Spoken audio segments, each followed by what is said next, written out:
Lights are bright and the intensity is up here in Orange, California as the Chapman Panthers prepare for battle against the Verne Leopards as both teams looking for their first win of the season.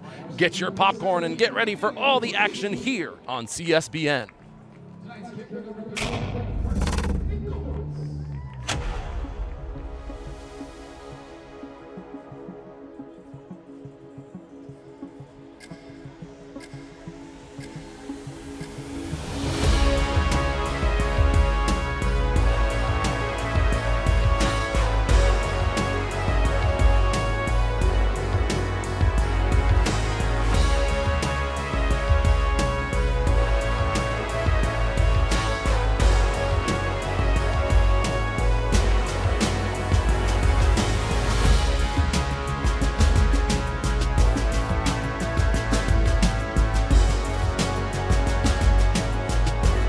Hello and welcome here to Wilson Field as the Chapman Panthers take on the Verne Leopards in what should be a very entertaining men's football match under the lights of Ernie Chapman Stadium. My name is Holden Buckley, joined by my amazing color commentator, Ben Bauman. Ben, what can you tell us about today's game?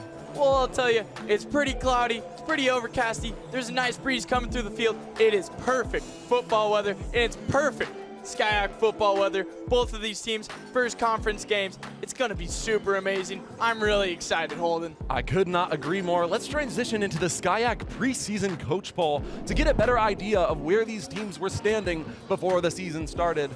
You see Chapman in first there with 32 points. That means they had 3 projected first place finishes from other coaches in the SCIAC division. And then you see Verne sitting at 6 with only 7 points. Not many votes for them. It's going to be interesting to see how these votes reflect on the field today. Ben. Well, both of these teams are in a pretty similar situation. Both of these teams lost head coaches last year. Both of these teams had a lot of players leave. Chapman because they were seniors. Same with Verne.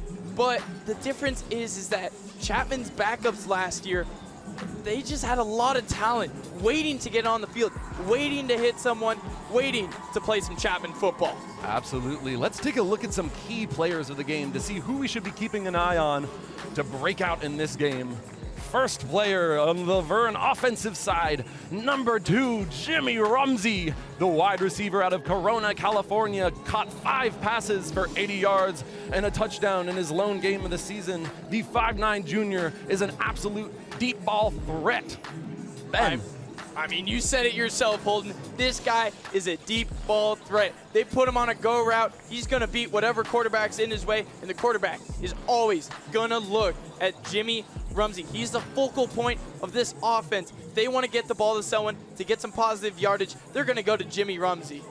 Could not agree more. Let's take a look at our first defensive key player of the game, number 32, Brack Hill, the linebacker out of Hanford, California, totaling 6 tackles, 3.5 tackles for loss, and a sack. This guy is an absolute menace on that defensive side. You said it yourself again. Menace. This guy wants to hit you. He wants to hit you hard. He wants you to rethink running the ball to his side, because when he hits you and you're on the ground, I mean, personally for me, I would not want to get hit by a 6', 215 linebacker. I know you wouldn't want to get hit by him. A lot of people at home wouldn't want to get hit by him, and everyone on this Chapman team right now does not want to get hit by Brack Hill. Absolutely, absolutely. And he's just one of those guys that you do not want to mess with in that rushing game. But let's take a look at some of your Chapman key players of the game. Starting off, your first key player, Andrew Buck, the inside linebacker out of Menlo Park, California, totaling 19 tackles, 3 tackles for loss, a quarterback hit, and a fumble recovery. The 6' junior, another big linebacker that will give you some issues on that defensive side. I see this guy as a bull-seeing red. And what better game for this guy than a red-out game for this Chapman football team? My favorite part about him is how patient he is on these open field tackles. He waits, he lets the offensive player make that first move, and then he'll get them, tackle them, put them on the ground. He's a guy that you got to look out for if you're playing offense for Verne tonight. Absolutely, and our next Chapman key player, you know him well, Mr. Tyler Pacheco, wearing number 6, the quarterback out of Hollister, California. An absolute threat on both the air and the ground, totaling 505 all-purpose yards, 4 total touchdowns to 3 interceptions. Tell me about Tyler, Ben. This guy is the definition of an athlete. The strong part of his game is definitely his legs. His passing ability is really good too. I see him as kind of like a young Lamar Jackson in a sense. He does have 3 interceptions over 2 games, which is something that's not very great, but it's something that he can improve on. And Coach Shine, I know, believes in this guy and believes that he will improve on that stat. Absolutely, could not agree more. And quickly, I would like to say that our sideline reporter Nico Schwegler is waiting for us, but first we have to transition to break, so don't go anywhere here on CSBN.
Welcome back here to Ernie Chapman Stadium as the Chapman Panthers just took the field. But Ben, you know what I want to hear from is Nico Schwegler, our sideline reporter. Nico, what are you going to tell us about today's game?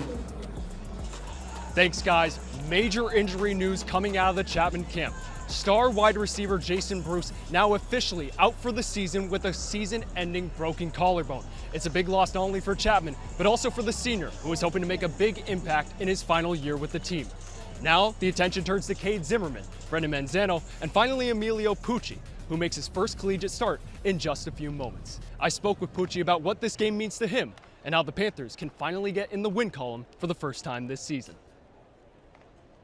I'm here with Chapman wide receiver Emilio Pucci, making your first start of your college career. Just tell me, what are the emotions flowing through your body as you get started for this game? I'm just staying calm, doing what I usually do.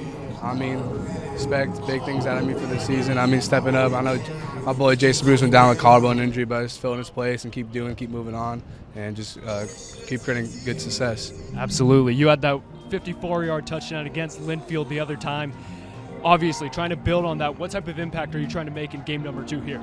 Same thing, explode off that explosive play I did last game. I mean, hopefully another touchdown, good blocks, more catches, and just keep just creating more success as I already have. Absolutely. You guys are 0-2 to start the year, but you guys have been in similar positions, and you've come back from adversity.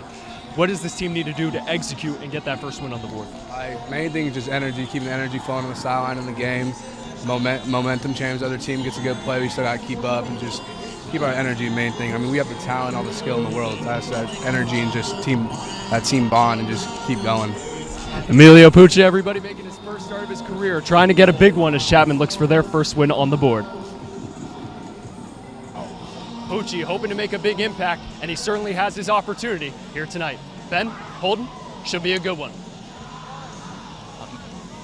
Amazing insight there from our very own sideline reporter, Nico Schwegler. And now taking a look as both teams enter the field under these Saturday night lights.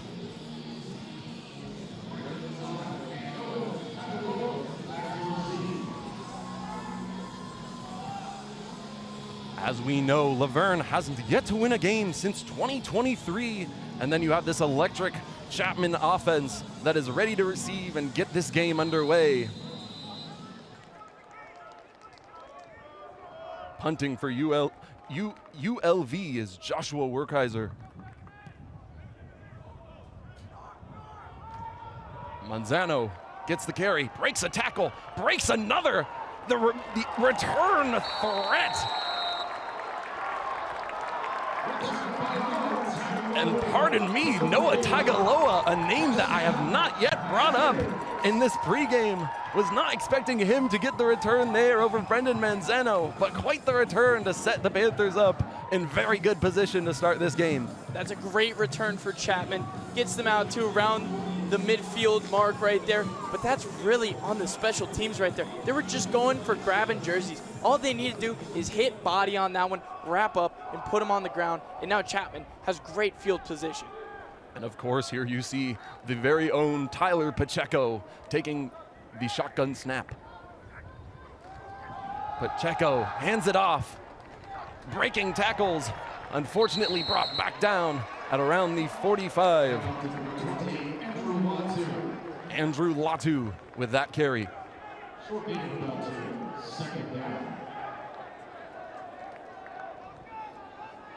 Looking at his 44 net yards so far on the season, his 3.7 average, they want to see him get very involved in this running game.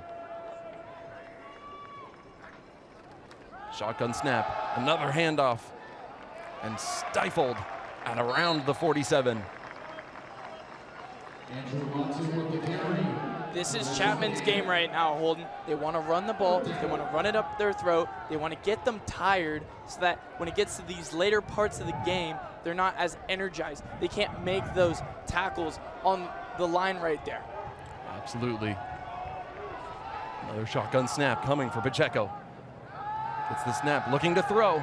Gets his wide receiver. Gets to the 50, breaks a few tackles, and that's entering Laverne's airspace at the 47-yard line. That was a great move right there.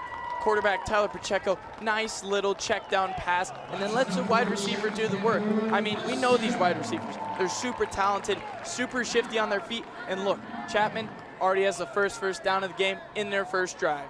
And expect a lot more of them, especially coming at the hands of Brendan Manzano, star kick returner and star wide receiver now in this Chapman offense. Another shotgun snap coming for Pacheco. Play action. Pacheco looking to throw, uses his legs, looking for that first down. Cannot break a tackle, and he's brought down with a gain of 4. And this is the scary part about Pacheco. Even in a play like that, where you don't think anything's open, where you think Chapman's going to lose yardage, he uses his legs to find that open space. There's always the same. If you're a cow you want to find that open grass. He found that open grass. He's not going where everyone else is. He found that fresh open grass, and he ate. He ate those 6 to 5 yards that he gained right there. Absolutely. Another shotgun snap coming from Pacheco, leaning on this run game, breaking tackles. Running back gets there. That is going to be Fisher Huss on the first down.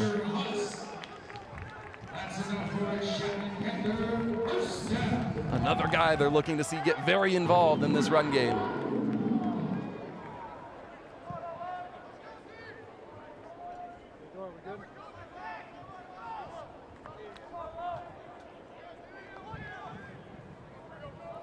Another shotgun snap coming from Pacheco. 2 backs. Motions, number 5. And he's sacked on the play. ULV comes up big in that one. Laverne making a defensive statement here. 31 on the UNLV defense. And that's just a great play right there by that defense. Secondary had everyone covered up, and so it was just left to the big boys up front, and they did their job. They got through that O-line, and down goes Pacheco. That's a hard guy to get down for a sack. Absolutely, those legs will take him to great places here. And another shotgun snap coming. Pacheco drops back, finds number 2, Cade Zimmerman breaking tackles, and a flag on the play.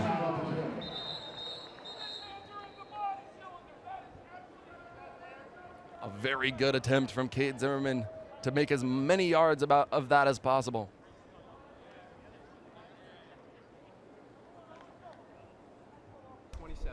Holding, number 27, offense. 10-yard penalty, repeat the down. A holding on Brendan Manzano, backing Chapman a little bit farther away here. It is going to be a very, very long next play. And that's something that you hate to see as an offensive coordinator. You have a great play, they get outside, they get positive yardage, but then you get called back for a holding. That's the worst thing you can hear as an offensive player or coordinator.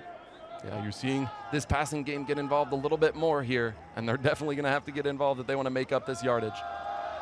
Play action, escaping Tyler Pacheco, finds a man on the sideline. Players on the Laverne side signaling that it was no good.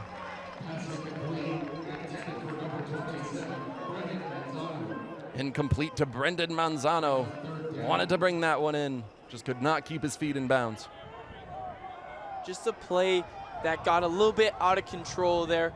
Players freaking out a little bit. Pacheco, great job finding the open player. Just a little bit low of a pass. Kind of looking a little Mahomey there on that throw. Out of the pocket, sidearm. Very nice throw. Sad that it's not completed. 3rd down and long coming up here. Dropping back, Pacheco. A lot of contact on that one, but unfortunately incomplete. And that's just great defense there by Laverne. Sticking to the man, no holding, looks back at where the ball is coming, sees that if he just stays behind him, he's not catching that ball. Great defense to Laverne on that play. Jamar Brown in coverage for that one. 1 pass breakup and 5 total tackles on the season. He's going to be very important in shutting down these very tall, very big wide receivers. And a punt coming here.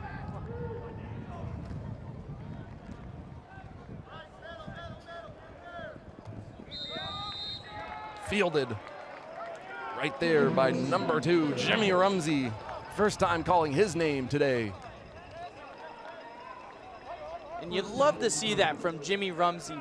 After he gets that ball, calls the fair catch. He's hyping his boys up as they're coming onto the field, trying to get them ready, trying to get the first points of this game for Laverne.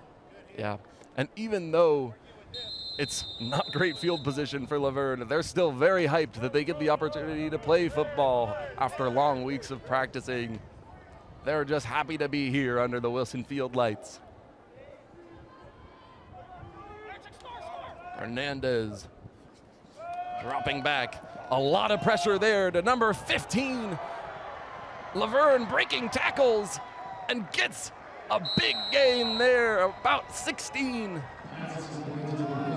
That's the rough part about having that blitz on a passing play. Yes, you had a lot of pressure coming towards the quarterback, but if he gets it off to a guy downfield, you don't have the defense to support that. And another great block from Laverne to get that extra yardage to get the first down on their first play of this drive.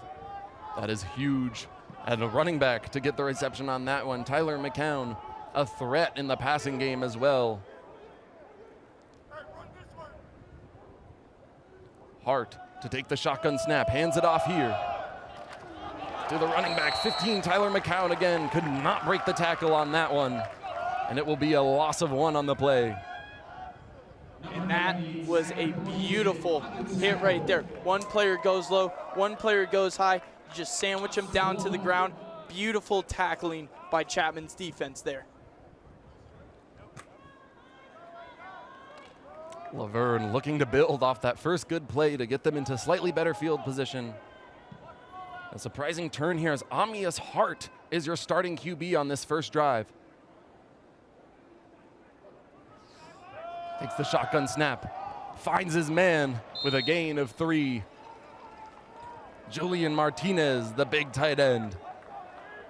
And sometimes that's all you need to get your passing game started. They already had the first check down that went for more than 10 yards, and then just a little check down right there, a catch, possession catch by that wide receiver, goes down, gets positive yardage. Now it's third down. They need the big play. It's going to be interesting to see how they can adapt here. And it is third down for this Laverne team. Not the position they were hoping to be in for their first third down. Looking at about 11 yards here to get that first.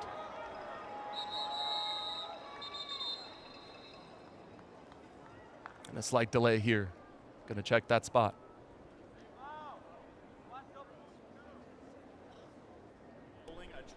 Please set the game clock to 8:47. 8:47. Quick reset. Yeah, the quarterback starting for Laverne is Amias Hart, the junior out of Springfield, Missouri, a transfer from Pasadena City College, played at Missouri State University and LA Valley College as well. So a lot of experience under his part. A surprise start for this Laverne team. Takes the shotgun snap, looking deep, tipped at the line, and that is going to be incomplete. And that is a great job by Chapman's defensive line right there. All the coaches will tell you, if a quarterback is about to throw that ball, get your hands up, because you never know where that ball is going to go. If you tip that ball even once, it could be hit down, incomplete, or even intercepted at some points. Absolutely. Tate Zimmerman raising his hands there. He knows that he's an absolute threat to get those blocked passes. Joshua Werkeiser to punt for Laverne.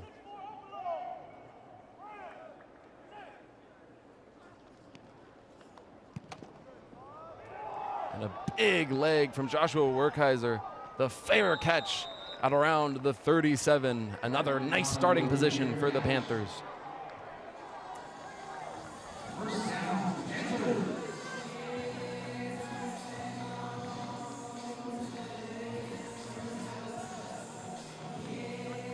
A big story for the Chapman offense. The Panthers were 1-13 on third down against Linfield. Surprising that they were able to put up 14 points in that one, but they have to be more efficient in these crucial third down scenarios and avoid punting as much as possible. Pacheco to start this drive again. One man in the backfield. Pacheco finds his man, and Zimmerman snuffed on the play there. And that's a beautiful catch right there by Zimmerman. Wasn't exactly to his chest, put out to the side, but he's just a pure athlete down there. Jumps to the side, catches it, brings it in, good possession catch, positive yardage for this Chapman offense. Could not agree more, and you see Tyler Pacheco early looking for those targets. A big flag coming here, open play.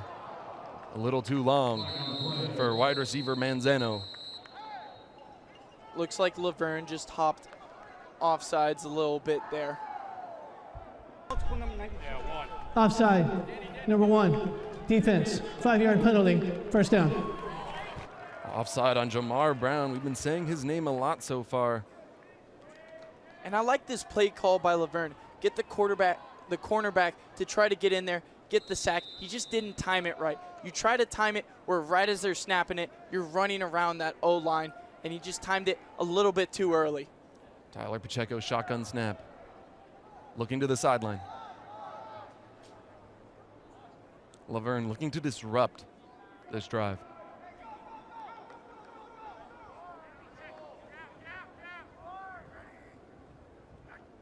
Pacheco looking to pass. Broken up there on the play by number 21 on the Laverne defense, John Wisnant. He's got another pass breakup on the season. And that's just heart right there. Sometimes a player might be like, all right, that's 4 yards. We can deal with it. But right there, he realizes that the ball is fumbling a little bit. He gets in there, punches that ball out. That is great defense right there by Laverne. Pacheco once again hands it off to his back, Fisher Husk. Fisher Husk making something out of nothing there and opening doors for himself in that run game. Great job by that O-line, just making a hole for him. You could have put a bus through the hole that they gave him and giving Chapman first down now in Laverne territory. Two guys in the backfield. Another shotgun snap coming. Pacheco, another handoff, a play action. You see those legs pushing through and a big body move there from Tyler Pacheco. This is why I said in the pregame, he looks a little bit like Lamar Jackson on those run plays. The little sidestep that he has right there, beats the first defender and then stiff arms the second. If the other defense didn't come over, you could have seen that be way more than just a 5-yard gain. Absolutely. He's got shiftiness like Bucky Irving on the Tampa Bay Buccaneers. We see those broken tackles from him, and I'm expecting him to get very involved in this run game. Another shotgun snap. Hands it off. Andrew Latu breaking tackle, stiff arms a man, and gets to the 35. Will it be a first down?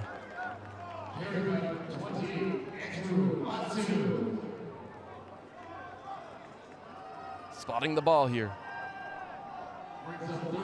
Looking a little bit short on this third down. That's just a great run right there by Latu. A player from Laverne's side got into the backfield, almost got the tackle, hopped over him, and got the positive yardage for this Chapman team, making it a little bit easier for them to hopefully get this first down. Absolutely. Same formation as last play here coming. The play action to number 28, Latu. Continues breaking tackles, and that is looking like a first down for Chapman. That's a great carry right there. That's a no-fear carry. Gets that ball, see a guy in front of him, and he's like, you know what? You're not as strong as me. I'm just going to go right through. And that's what he did, giving Chapman a first down. Absolutely. I think they're going to lean more on this run game, too. Coming up to these field goal posts, they want to put points on this board as soon as possible. With 5 minutes left in the quarter.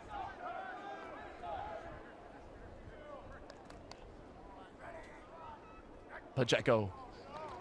Play action. Delivers the pass. And there he is, Brandon Manzano. A big grab. And the crowd here very excited to see him get involved. What a catch right there by Manzano. I mean, just look at this. One hand brings it into the chest. Beautiful grab right there for another Chapman. The current wide receiver, too, making a statement so far in this game. Preparing for another shotgun snap is Pacheco. One man in the backfield. Play action, breaking more tackles, and another stiff arm. Fighting through lots of hard hits there is Pacheco. Chapman's really showing all different types of ways that they can kill you on offense. They've killed you in the air. They've beat you with their quarterback running the ball. They've beat you with hard-nosed running back running the ball. Like, is there anything that this offense can't do right now? Pacheco looking to the sideline. Dialing up a play to get these Panthers in the end zone.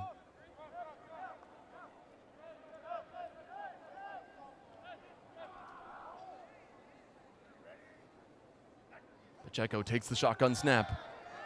Finds a man. Zimmerman breaks a tackle and he's down at the 7-yard line.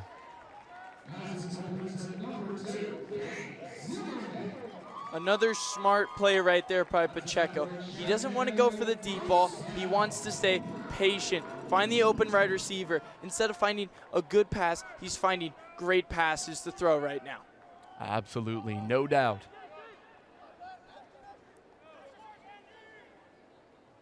Pacheco, one man in the backfield still. Looking to run it, play action. Wow, a beautiful run just short of the goal line. He has been fooling everyone with these play actions.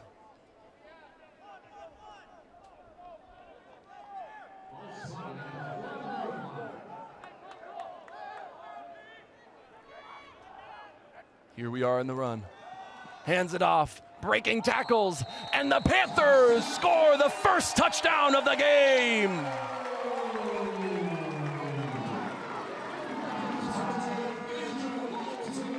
Andrew Latu runs it in for his second touchdown of the season. The junior from Redwood City making a statement in the run game to start this Chapman football game.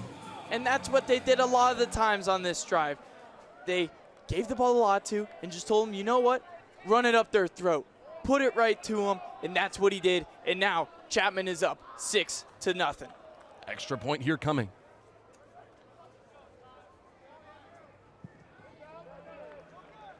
Old reliable Carson Nichols. An extra point for the Chapman, putting them at 7-0 against Laverne. And that right there, Holden, is an all-around beautiful drive.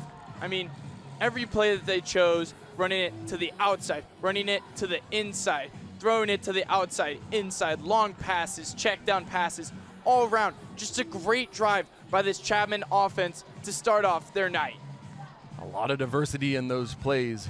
Really trying to beat Laverne in more than one way here. As Laverne prepares to return.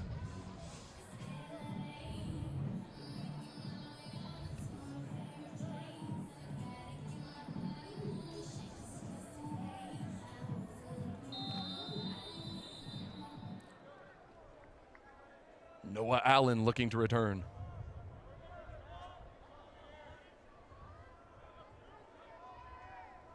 And then, of course, your very own Carson Nichols to kick.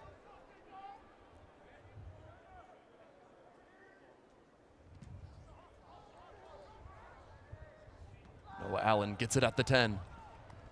He makes it to the 20. A lot of bodies in there, and he is down at the 20-yard line. Chapman is pumped about that stop there.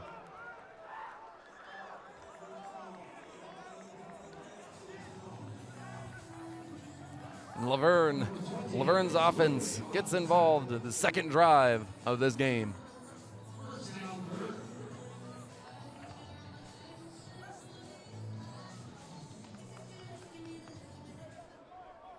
As we talked about, no win since November of 2023 and a 10-game losing streak to Chapman. They were looking to break it, but to do that, they need to assemble a drive here soon.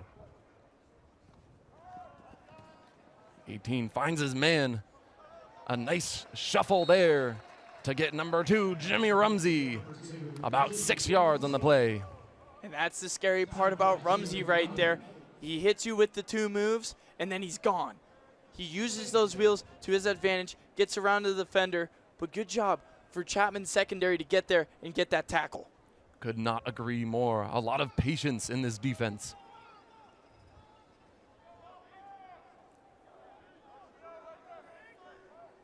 Shotgun snap here coming. Finds the running back. Breaking. 1 tackle, but snuffed at the 24-yard line here at Wilson Field. And again, this Chapman defense is showing just how fundamentally sound they are. While some other teams want that big hit, want that shoulder into their helmet, these guys just wrapping up high, grabbing them, getting them to the ground. It's great defense that we're seeing right now from Chapman. Absolutely, and it's going to bring up a third down. A possible 3 and out coming for Verne.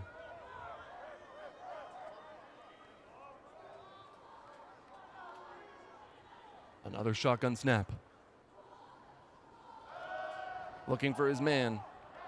Hart. Will they give him the first down? Saying incomplete on the play.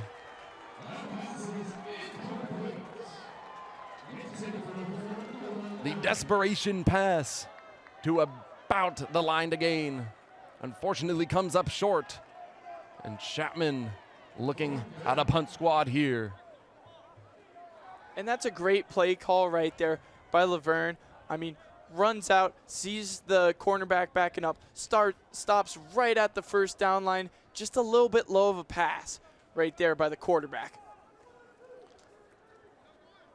And looking to return for Chapman, Manzano.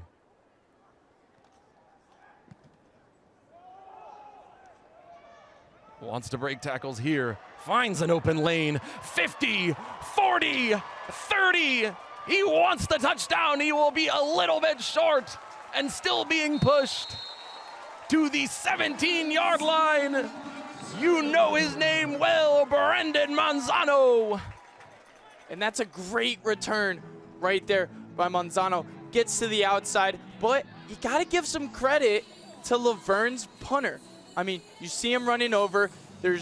If he's not there to make that tackle right there or to just slow him down on that sideline, that's a touchdown for Chapman. So great job by that punter to slow him down, trip him up, so that maybe Verne's defense can hold him to at least a field goal.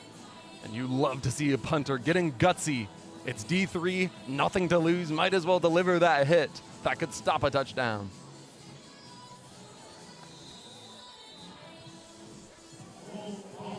And the Chapman offense taking the field once again, looking to take a 2-possession lead in this first quarter. A 1st and 10 with 2 men in the backfield. Pacheco, shotgun snap. Looking to throw. Sees his man and Manzano and a little too high. And that's the problem sometimes with Pacheco. He's not the best arm talent that we've seen at this quarterback position at Chapman. There are a few balls that he throws that are a little under, a little over, but as the game goes on, as his arm warms up, you'll see his throws dial in more and more. Could not agree more with you there. He will warm up that arm slow and steady, and it's always nice when you have a 1-possession lead in the first quarter. Pacheco hands it off to his running back. Snuffed on the play there with a small gain of 3.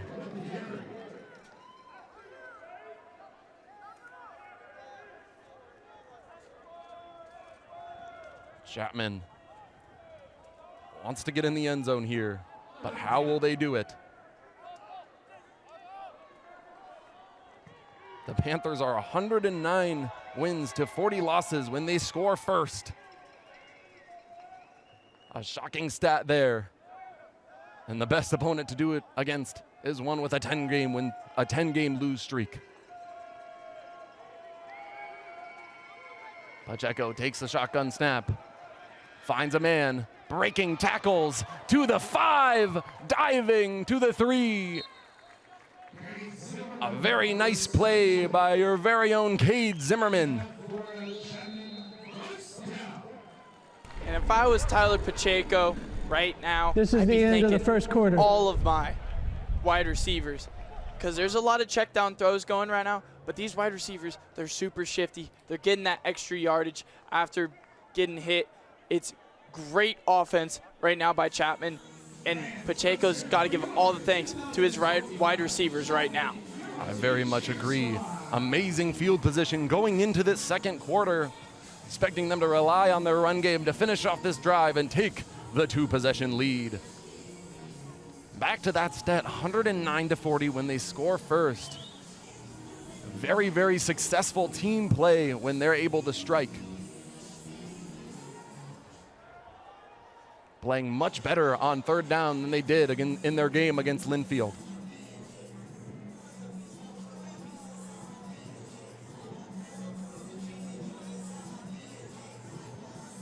They are 134-22 when they lead at the half. Another shocking stat if they're able to continue this offensive and defensive masterclass.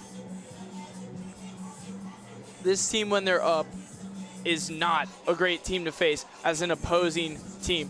With an offense that is this stacked, with a defense that'll lock you down, there's no better team to have a lead and keep that lead throughout the rest of the game.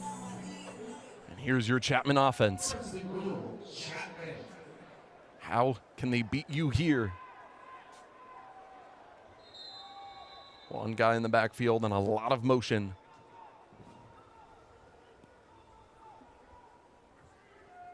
Pacheco taking the shotgun snap here. Play action to try to find the man, and he does, and it's a touchdown! Chapman!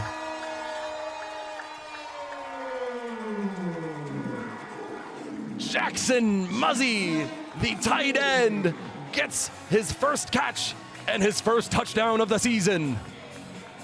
That's 2 games in a row where a player gets their first reception of the year and their first touchdown of the year in the same game. That just shows how deep this Chapman offense is, that they can throw it to anyone, and no matter what, they have a chance to put some points on the board for their team. Absolutely, an extra point coming here from Nichols. And it's through the uprights, which means Chapman takes a 14-0 lead. Back to what you were saying about the tight end, Jackson Muzzy. It's been interesting. No tight end has caught a pass yet for the Chapman offense so far. So it's nice to see a tight end get involved in that play-action play from Pacheco. And that's just a great play design right there by Chapman. You roll out, he had a wide receiver at the back of the end zone looking like he was open. He had the tight end more towards the quarterback, just outside the end zone. Just a little check down to the tight end right there, and he's a big body. He's a tight end. He's going to get in that end zone if he only has a yard or 2 yards ahead of him. Jimmy Rumsey now back as a kick returner. Want to see an explosive play like they saw at Manzano, and if there's any guy to give it to you, it is him.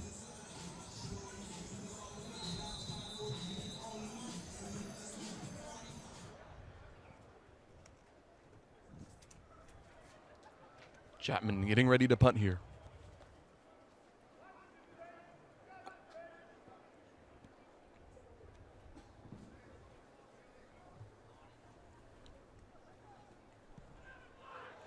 And a short punt here. And touched by Laverne. Who has it here? A critical mistake by Laverne.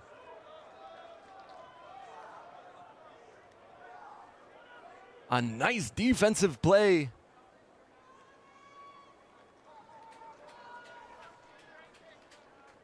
Laverne just made a little error there, trying to get that ball down early.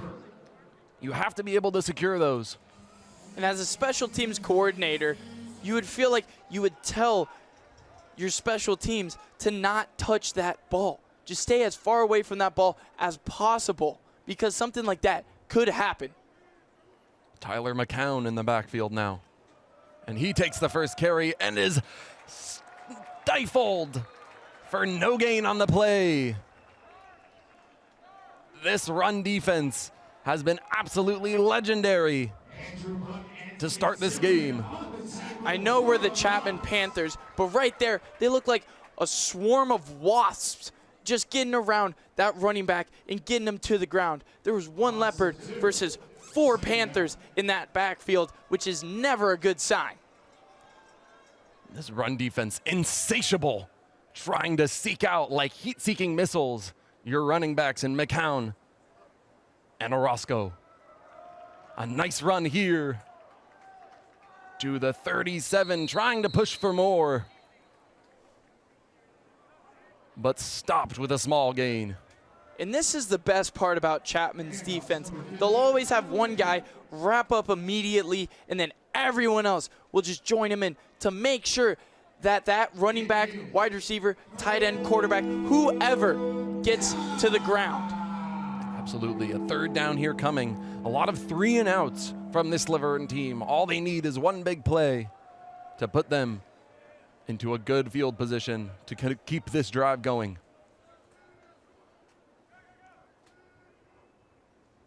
Taking the snap is Hart.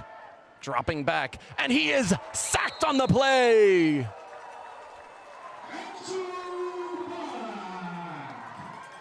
Andrew Buck with the huge sack there to end the Laverne's drive.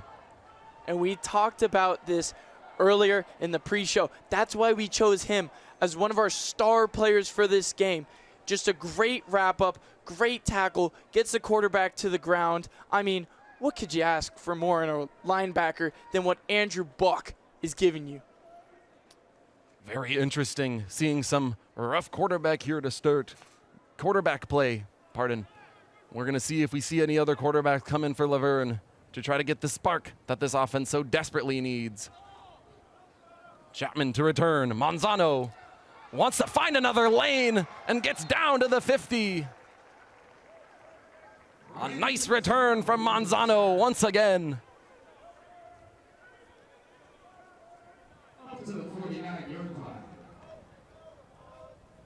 To the 49-yard line. Another great starting field position.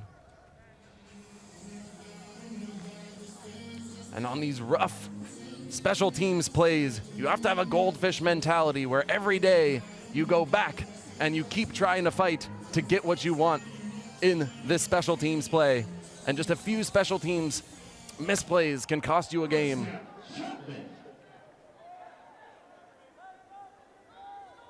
Pacheco to take a snap. Looking to throw. Finds his man, and it's dropped on the play. Pucci. We haven't seen him get involved much yet. I really like this play call. Pucci moves more into the backfield, is open for Pacheco, just a little bit underthrown. But I like that play. He's a big wide receiver. If you get him going and he builds up speed, I mean, I wouldn't want to tackle Pucci if he's full speed running down the sideline. Absolutely not. Looking to get him more involved here. This offense wants to keep putting up points. Pacheco takes the shotgun snap, hands it off. Fisher-Huss to the 40, and then down at the 30-yard line. Another explosive play by this Chapman run squad.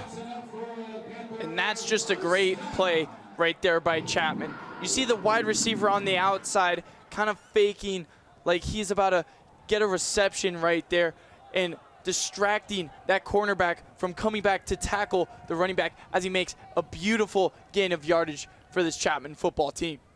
Both running backs playing very good games so far. Latu and Huss. You could consider them bounce back games, considering their averages of 3.7 and 1.9 a run. Pacheco keeps it to himself, makes one man miss, and he is down at the 24-yard line. A nice run by Superman Tyler Pacheco. And that's a great run right there, but also a really good tackle. If you want to beat a guy who's really good at running, there's one thing that you need to take away, his legs. And so what does this defensive player do? He wraps up down low, takes his legs out of the play, and gets him to the ground. Defense not necessarily playing too bad here, just need to tighten up and exploit a guy that doesn't use his arm. And there's Fisher-Huss, almost to the pylon, but is out of bounds at the 5. Running backs lighting it up still. This Chapman run game is looking amazing right now. They're just getting it to the outside, getting it to the middle. They're getting it everywhere. There's no way that Laverne is able to stop this run game right now from any direction of the field. Pacheco, another shotgun snap. Gonna keep it with Fisher-Huss for the touchdown.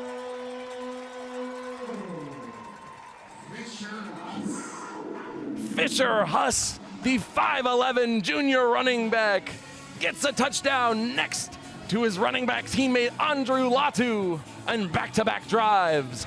And all credit to this offensive line who just opens a sliding door for this running back to get right through the O-line and score an amazing touchdown to put this Panthers team up 3 scores. Looking for a 21-0 lead. Old Reliable on the kick. Nichols. And it is good.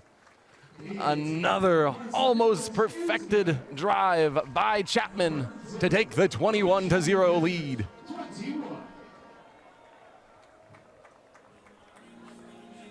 Talking about well-executed offensive drives. That was 3 drives in a row where the Panthers found themselves both running and throwing very well.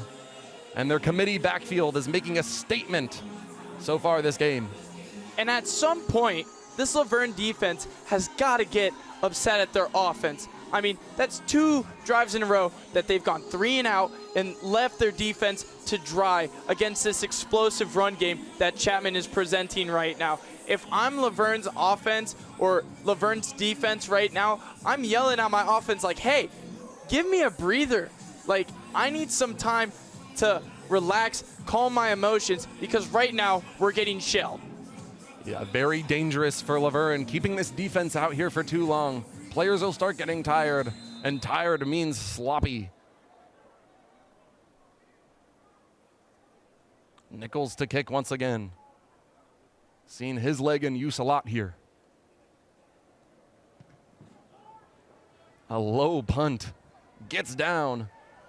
And returning it is number 4 on the Laverne side, who is snuffed once again. Nothing happening for this Laverne special teams. There's just no downfield blocking on these returns for Laverne. I mean, the return man is getting met by 2 to 3 players every single time he's running this ball. Special teams, not a highlight so far for Laverne. A lot of Noah Allen kick returns that have not gone anywhere.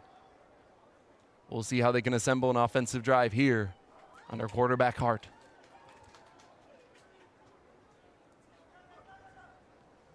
Hart looking to throw, gets to his man with a short gain on the play. 11, Julian Martinez, the tight end. Another team that doesn't use their tight ends too often. And this is what Laverne needs to do. It's those short gains.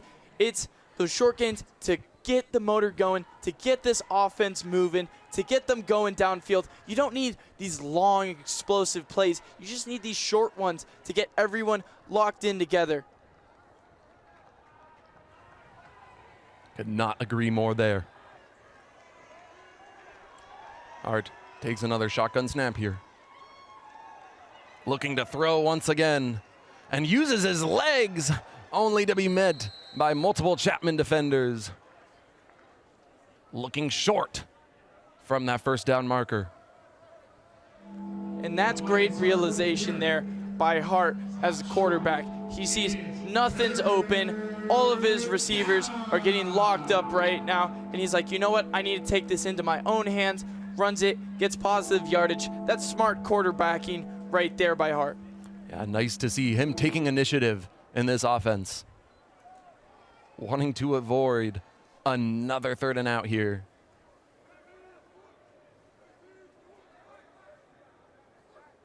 Takes the shotgun snap and looking to throw once again. Bobbled by number 15 on that offensive side. McCown getting involved in the receiving game. And you'll see that a lot from the running backs. I mean, they're not really known for their pass catching skills. They're known for their running skills, getting through players, hard hitting skills, not really in the receiving game. And that's why that yardage was so short. He bobbled. He had to make sure that he that he caught the ball, and in that time, Chapman's defense was able to recover and get to his position and get him on the ground.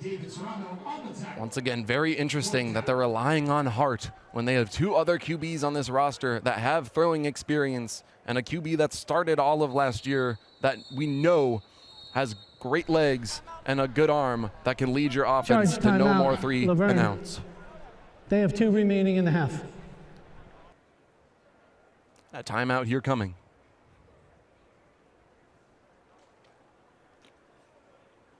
Let's talk about Laverne's head coach, Richard Sanchez. We haven't talked about him too much yet. 30 years of coaching experience, went 37-11 in his high school coaching career in Santa Rosa. He also led an SDSU defense in 2020 to 2021 under head coach Ricky Long, which topped FBS in total defense, turnovers, and rush defense. A guy that has been on a lot of very successful teams and knows what true success looks like, even at a D1 level, where guys are getting paid and getting scholarships for what they do on the field.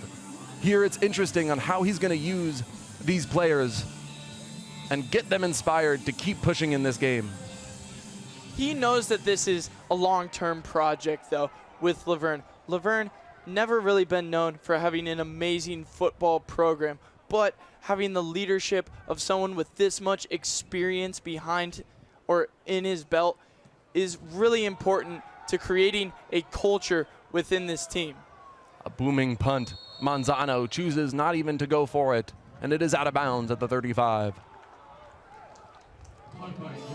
Manzano, he's got all the smarts in the world that you want out of a kick returner.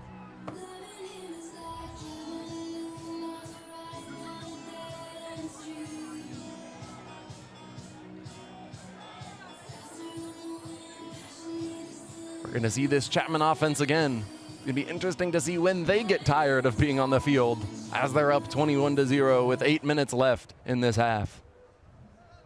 First down, Chapman.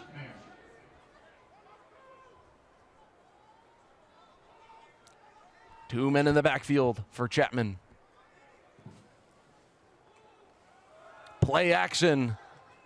You see your man avoiding tackles, going to attempt the throw, but out of bounds for your very own Tyler Pacheco. And that's a smart play right there by Pacheco. Sees nothing is open, doesn't want to force anything, so just throws it out of bounds. It's second down. It's fine. This offense has been explosive already. They've had multiple plays of 10-plus yards, so no problem just throwing it away and resetting this offense. And this is where you lean into your running backs. Until Tyler Pacheco gets that arm fully warm, we could be seeing a lot of Andrew Latu and Fisher Huss in that backfield. Another play action, wanting to use his arm, looking downfield, and a big catch there. Number 17, Pucci.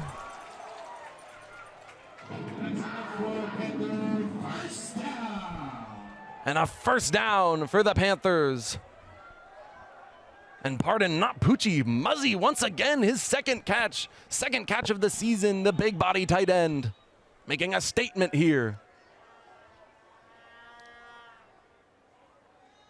Chapman looking towards their sideline.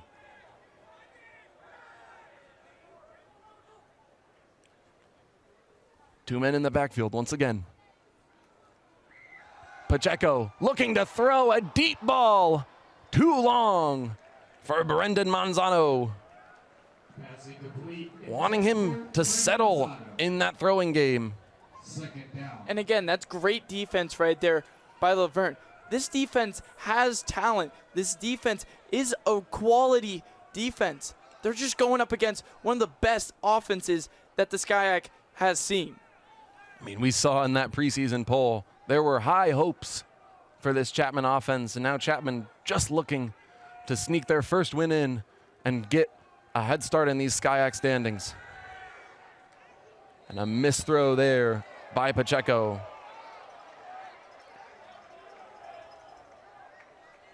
That's incomplete. Intended for Jackson Muzzy. Jackson Muzzy looking at a lot of targets so far today.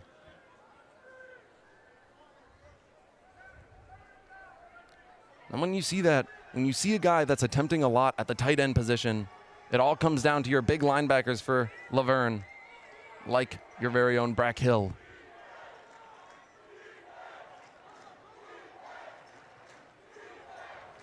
One man in the backfield. Pacheco dropping back to throw, looking very deep. He's got a man open. Breaking tackles, 1, 2, will he get there? And he is stopped short at around the 7-yard line. Emilio Pucci with his big first big catch of the game to set the Panthers up in scoring position. And that is the most dangerous part about Pucci. It's not that he has great hands, it's the fact that he's a massive human being and he's really difficult to tackle. And 28 running it in, and that's a touchdown for the Panthers!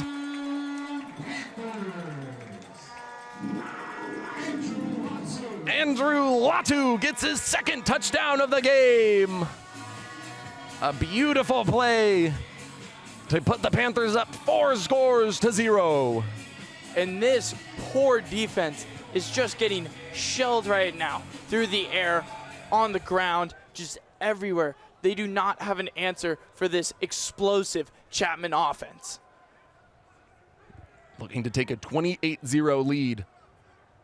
Nichols. Another good extra point.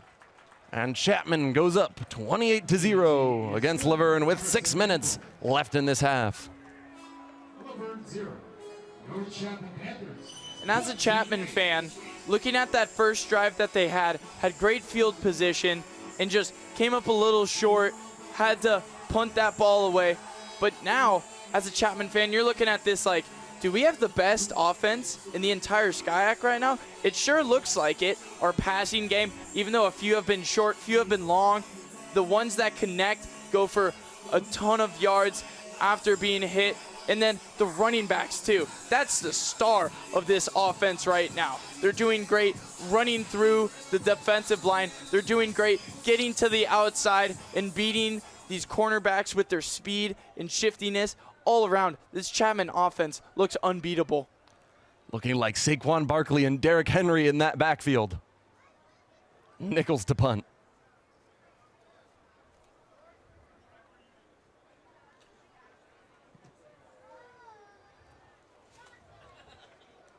A return here. Jimmy Rumsey backs up just a little too much, and he is down on the play. A very nice defensive play there by this Chapman special teams. Brandon Broach on that tackle, pinning Verne back once again. And again, this is on Verne's special team. There's no downfield blocking. Chapman players are just running through them with no hits at all, and they're easily tackling the return man. Hart still starting here, relying heavily on his arm. A little underthrown there. Gonna bring up second down. Obvious Hart's pass is incomplete. Looking for more of a run game here. And their running backs, McCown and Orozco, need to do something to trip up this defense.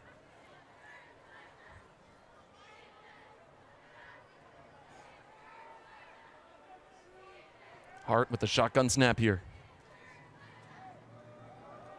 Hands it off. No gain on the play. And it is going to be a familiar sight for Verne. It is third down.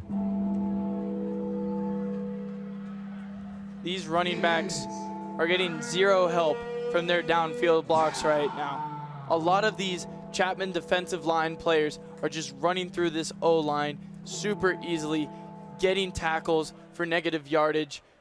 Chapman's defense is doing a great job right now of just stopping and maintaining this could-be explosive offense.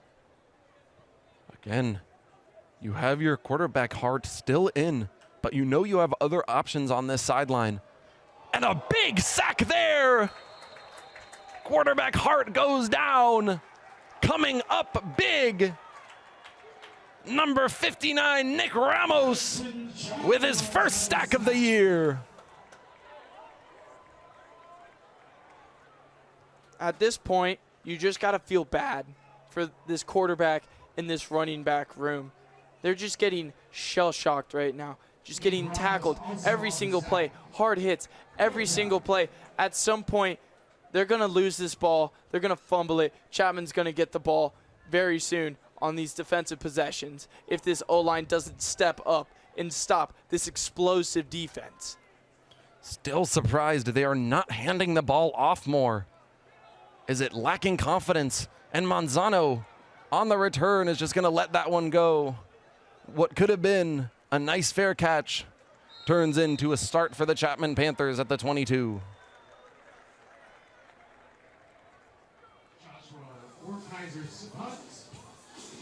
And surprisingly enough, Holden, this is the worst starting field position that Chapman has got for any of their drives this entire game. It's insane to me how at the start of every single one of their possessions, they're past the 30-yard line, sometimes even past the 35-yard line to start most of their possessions. And even in these shaky starting positions, they still find ways to use all this open field. Pacheco still in for this Chapman offense. Pacheco has all the time in the world, chooses to use his legs, breaking a tackle there, continuing on his feet, and brought down. Tyler Pacheco with the quarterback. He's just so dangerous, Holden. We've seen his arm used today. We've seen his legs, of course, in the run game. We've seen his smarts on throwing the ball away in some scenarios. Like, this guy is the whole package right now for this Chapman offense. Absolutely. Could not agree more with you there. It's going to be interesting to see if pace changes with this big lead for Chapman. And a nice run here, brought down before that first down marker. Handoff to Noah Tagovailoa. Looking at that third down that Chapman is afraid of based off their game against Linfield.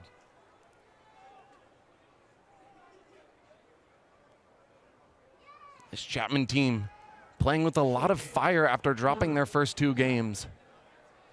And then you have to feel bad for this Laverne defense and special teams. And then, of course, the offense getting blown up here.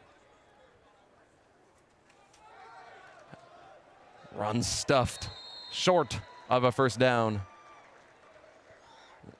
It's looking like we're going to see one of our first punts of the game here.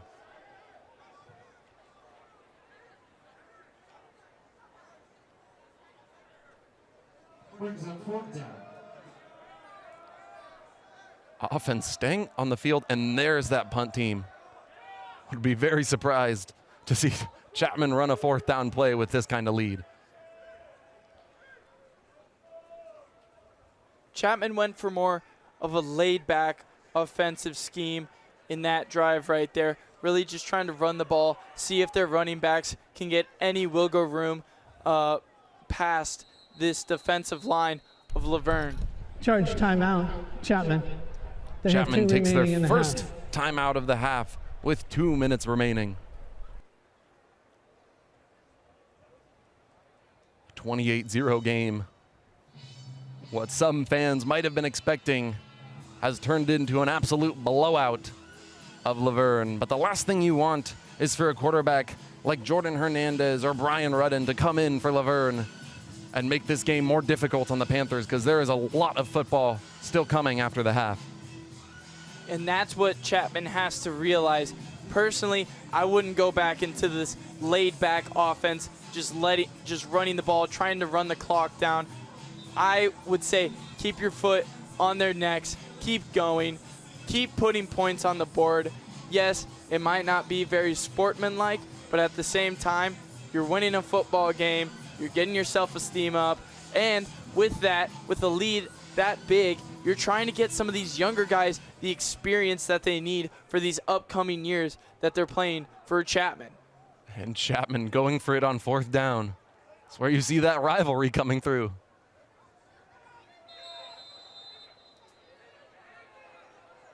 Might try to draw offsides here. Pacheco runs it through, and the gain of 1 puts the Chapman Panthers in 1st down position once again. Nearing 2 minutes on the clock. Even when Chapman goes more laid back, more run heavy, more This is the trying to timeout. cut the clock down, more milk the clock, try to get to halftime earlier, they're still getting positive yardage. They're still getting 1st downs. They're still beating this tired Laverne defense. And you have to remember that Casey Shine really wants that first collegiate win for his new team as a head coach. Casey Shine, haven't talked about him too much. He led the Panthers to 2 SCIAC championships as an offensive coordinator and a top 25 in passing offense in 2013 and 2019, top 25 in rushing offense in 2013 and 14, and of course spent those 9 seasons at Santa Ana College as a wide receiver coach turned offensive coordinator. And prior to that, he played tight end at the University of Nevada, where he was a Big West champion in 1995 and 96, a guy that Chapman believes can lead their team, as well as in that coaching poll. You see that other coaches in the SCIAC conference believe in this head coach. And with him being with this program for so long, since 2012, as you said, helping this team get to the highest of highs, this team trusts him.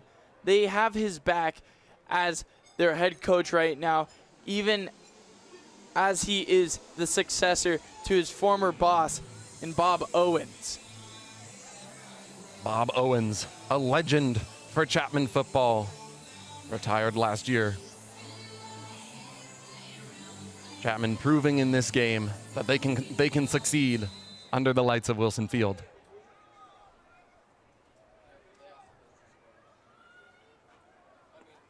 Another snap here coming. Pacheco dropping back, finds his man. Big man Jackson Muzzy for 6 yards.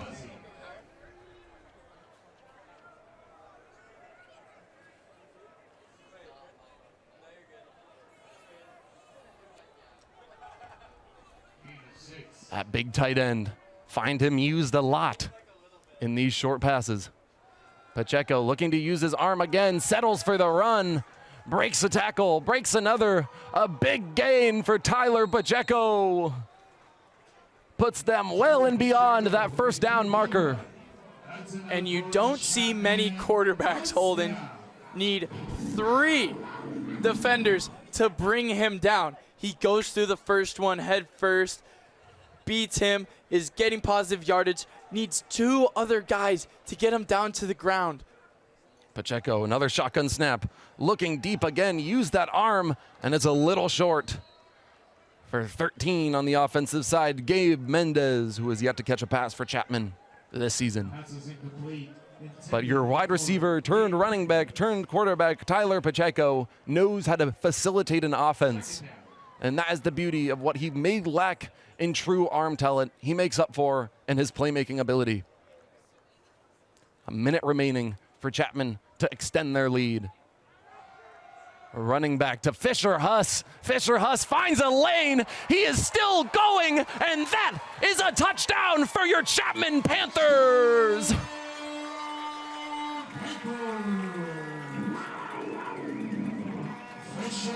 Fisher Huss, a big run from him. 2 touchdowns each for Fisher Huss and Andrew Latu. And I'm just speechless at this point, Holden. This offensive game plan that Chapman has produced today has worked to perfection. Getting the ball to their running backs, both of their running backs now having 2 touchdowns on the night. It's a beautiful day if you're a Chapman football fan. So many missed tackles in that Laverne secondary. It almost makes you question, what energy are they trying to play at here? How can they keep energy up to avoid a legendary Chapman blowout? False start, 62. Offense, 5 yards. Repeat the try. Another try coming for Chapman. to go up 35-0 against Laverne.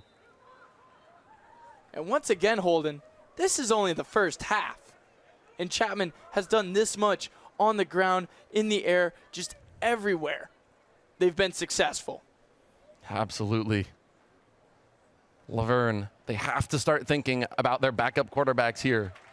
They have to start thinking about how that they can change their offensive scheme to put a point up on the board. And essentially a minute drill here that they might not go full force on.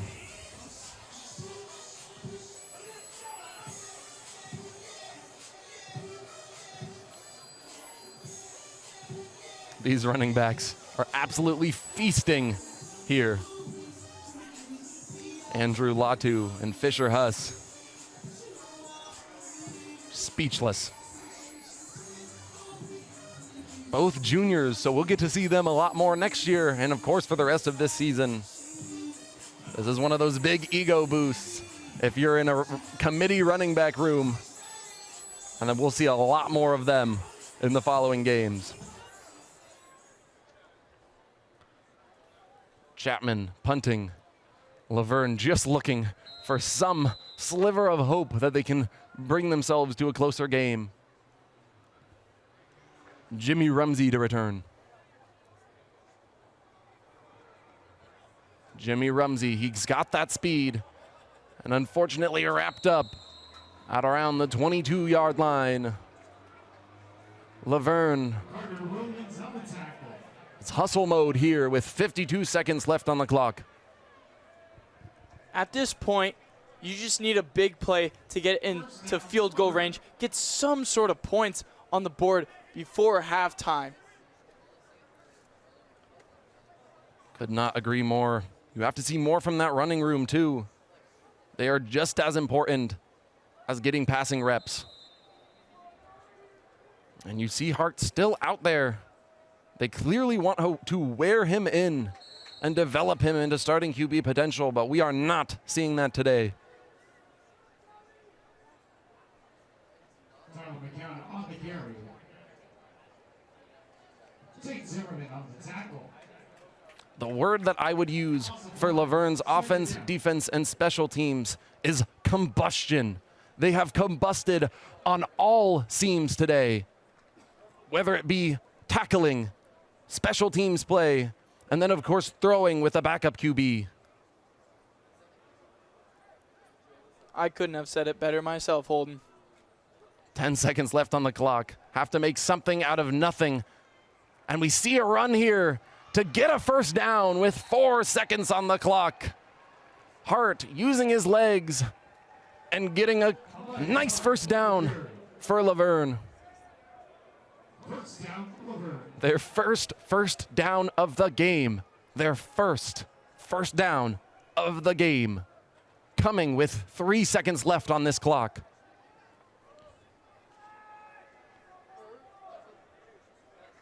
Negative 12 rushing yards. Dropping back, looking deep, a perfect spiral, and in and out of the hands of Jimmy Rumsey. Hart saw him open downfield, and we said it earlier, if you see Rumsey open, they're gonna try to get him the ball just like they did there, but a great breakup by Chapman's defense to make sure that that star player does not get that football. Could not agree more. I'd like to see Jimmy Rumsey get more involved in this offense. And it was nice there to see a big, nice spiral to him from a quarterback who hasn't got any reps yet this season. It's nice to see him at least being able to catch up with that route and make something out of nothing with 3 seconds left on the clock.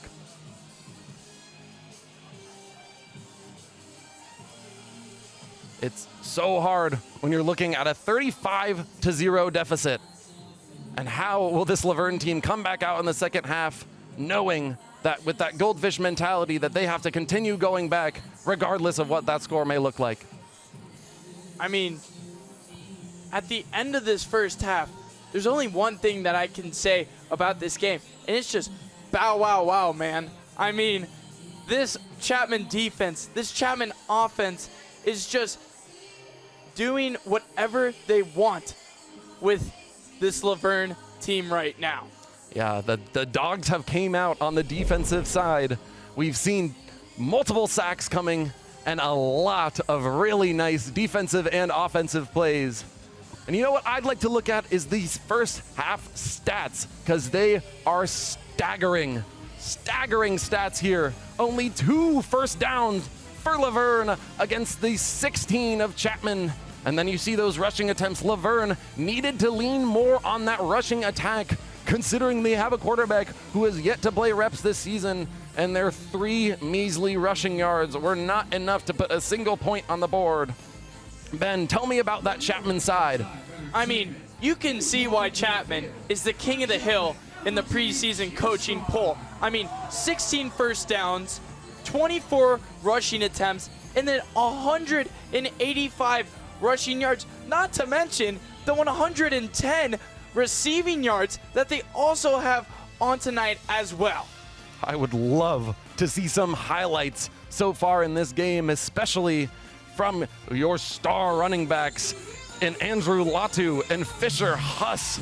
I mean, sacks all over the board there. You see Hart trying to make open lanes for his receivers. And you can see in these highlights, Laverne has the skill to get downfield, to get open, to make good plays. But then this Chapman defense just shuts them up after a few good plays, because this defense, they keep going. They have a goldfish mindset where they forget about that last play if it was a bad play, and they just focus on the next one and focus on stopping this Laverne offense. And there's that big Manzano return. He has been a return specialist. And then, of course, you see the big catch by Jackson Muzzy. First tight end touchdown for Chapman. And then, of course, another sack coming on the new quarterback, Hart. And then you see Fisher Huss just putting the exclamation point. 2 touchdowns for him and Andrew Latu. And you can just see how important this Chapman O-line is right now. If it wasn't for this O-line, they would not be as successful in the run as they are tonight. Absolutely, absolutely. And there's been a lot to say, but you know who I want to hear it from is our sideline reporter, Nico Schwegler, the man, the myth. What will he say about this 35-0 Chapman lead? Holden, Ben, this has been an unbelievable game. This has been exactly the type of game Chapman needed to get back to after those 2 losses, and it all starts with the run game. This is an uncharted territory so far for this team. They were up 35 at Laverne in the season finale last year, 42-7. Now they're up 35-0 at home, and it's largely been because Tyler Pacheco got the party started on the ground. He's been fantastic, over 48 yards on the ground, but it's now been the running backs finally answering the bell.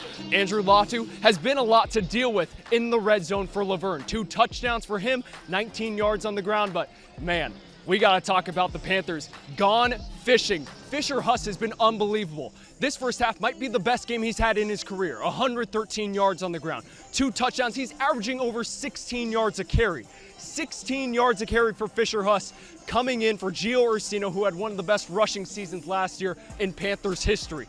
Those 2, combine him with Tyler Pacheco, have been the engine of this offense, and it's exactly what Casey Shine wants to see out of this team going forward, especially with the injury to Jason Bruce. This receiving game, if they can get going, certainly would add to the party, but if they can keep this run game pounding on the Leopards, all of a sudden it feels like there's no one stopping the Panthers in this conference. Ben, Holden, should be a good second half. Pacheco needing 122 rushing yards to hit 1,000 on the season. But before we cut to halftime, I would love to know, Ben, what is your biggest red flag? You know, my biggest red flag, it has to be leaving the toilet seat up. Like, it's not that hard to just put it back down, keep the stank in the bowl. That's my biggest red flag, Holden. Could not agree more. Let's see that package that CSBN has created.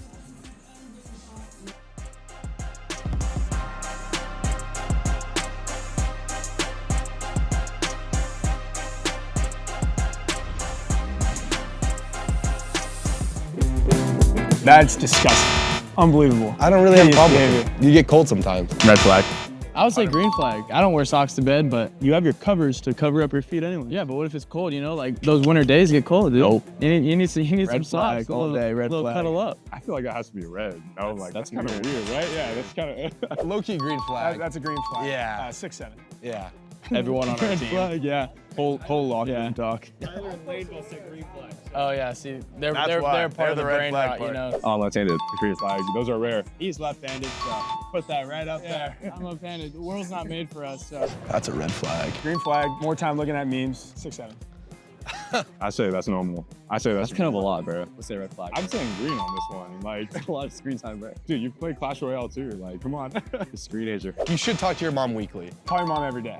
Love our moms No. out here on Chapman football. Definitely talk to your mom, but every day you gotta figure out some things for yourself. I love you, mom. Love my mom too. I'll say green flag. I'll say green flag too. I mean, mama's boy. Mama's boy, yeah, all the way. Can't hate it. Moms are great. So you can be independent. That is a red flag. I mean, I don't- they're for the squad. They're for the team. That is on boys. Yeah, I don't know who you're trying to, why are you trying to make yourself cuter with a baby photo? That's a red flag. I got a baby profile pic, so I mean, I can't red flag that. I would say green flag, but since he said that, I'm gonna have to go red flag. So morning is better. Nah, because like after a day of hard football practice, you're telling me you're gonna go straight into bed all sweaty and then take a shower in the Well, you morning? can shower at night too, but like preferably. Yeah, but like he said morning, so. Okay, I agree to disagree, yeah. You gotta shower at night and in the morning, or else you're dirty. Mando. You also have to wash your kneecaps. I know a lot of people out there don't wash their kneecaps. Big kneecap guy? Gotta wash the kneecaps. Your kneecaps get ashy? Gotta get down there. All right, 100%. fair enough. Yeah, that's. I don't that's even know gotta what be that is. green flag. I don't The know. language, learning language. Oh, yeah, green flag then, for sure. Good. To be honest, I don't even know what that is. What are you doing being allergic to food? I If mean, you're come allergic on. to peanut butter, fade. Grow up. There's It's embarrassing. EpiPens, Benadryl. I mean, come on. I mean, Be better.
shot, still missed us. I will never give up. If I bleed it out, I'm gonna still chop. 10 points high, never switched up. Took your best shot, still missed us. Took your best shot, still missed us. Took your best shot, still missed us. Took your best shot, still missed us.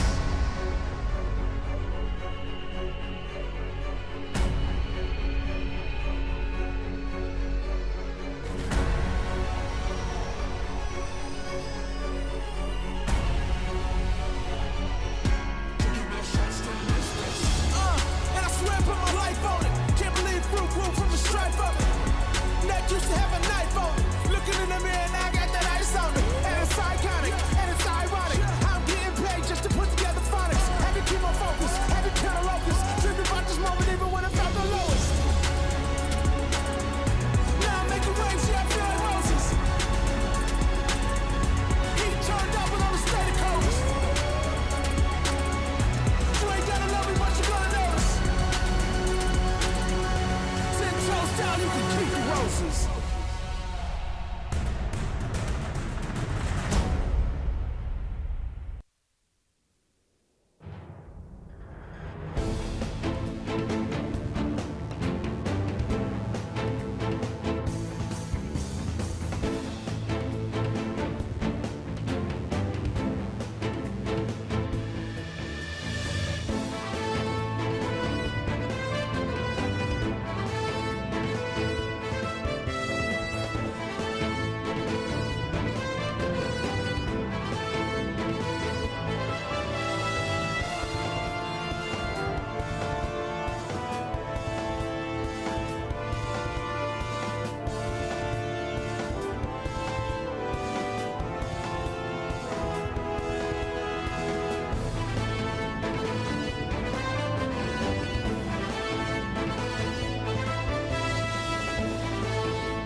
A 5-0 lead against a struggling Laverne Leopards team. Ben, please enlighten us on what exactly is happening in this blowout.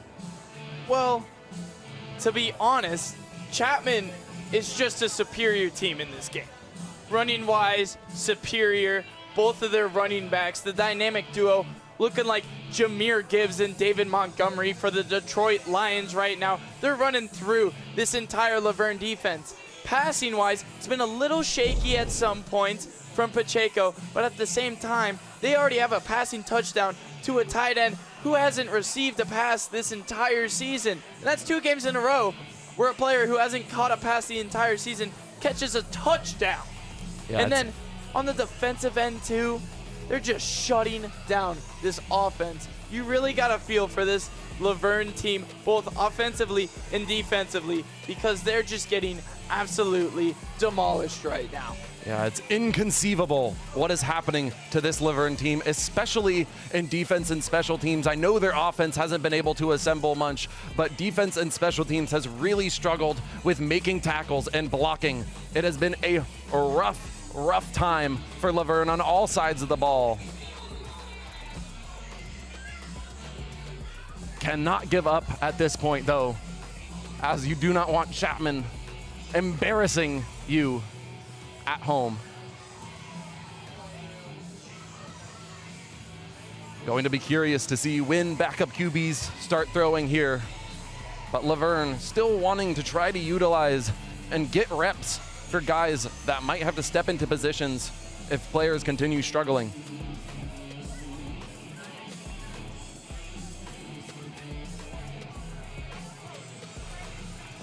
Laverne to receive.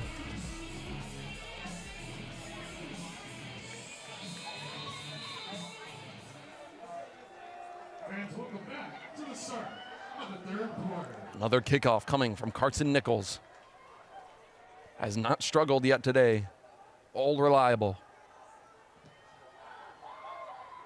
And there's Jimmy Rumsey to return. Makes it to the 20.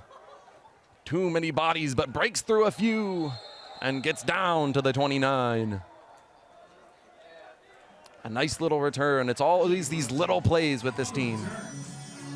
And that's really what they got to do.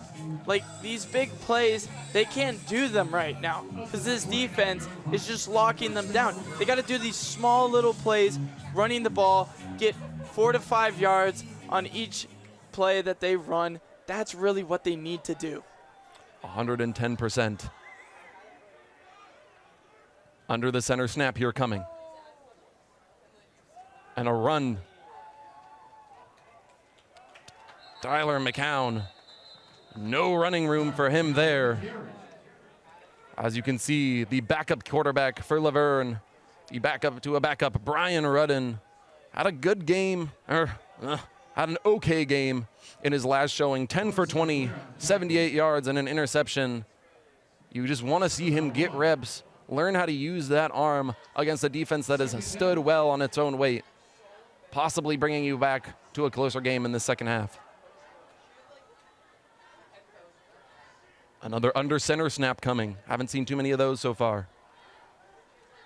Another run to Tyler McCown, getting to the 30 with a gain of 1. Tyler McCown with the carry.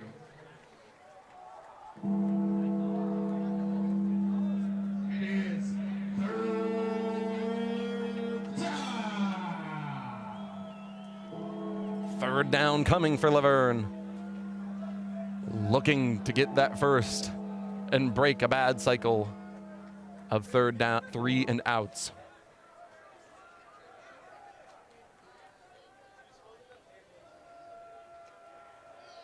You know you have Jimmy Rumsey in this pass game. You know you have Tyler McCown. Use them to break through this defense and get on the board in some way, shape, or form.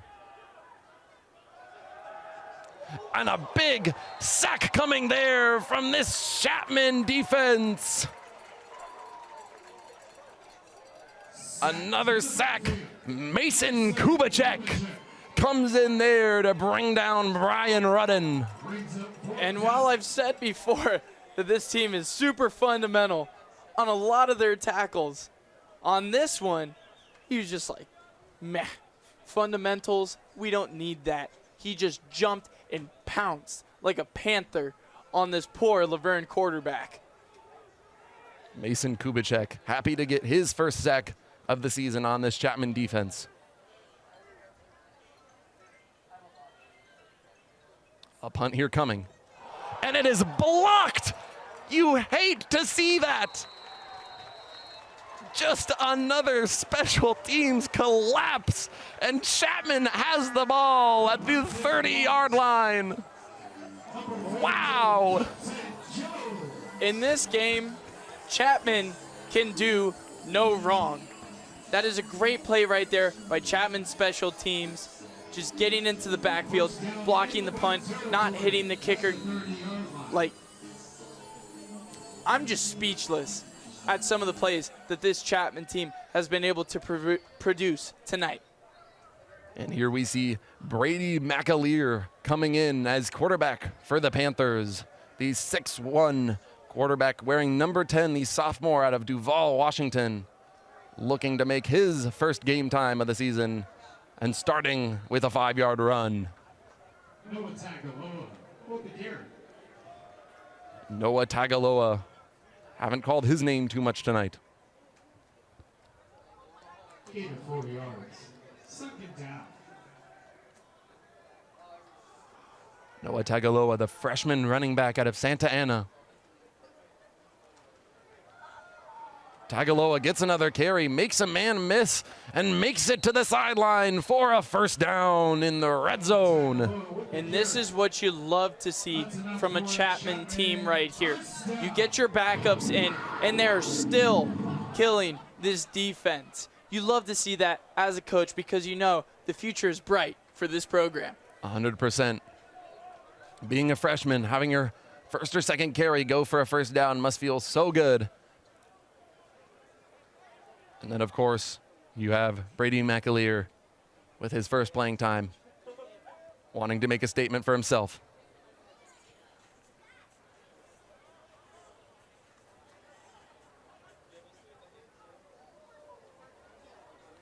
Curious if he'll use his arm here after 2 straight runs.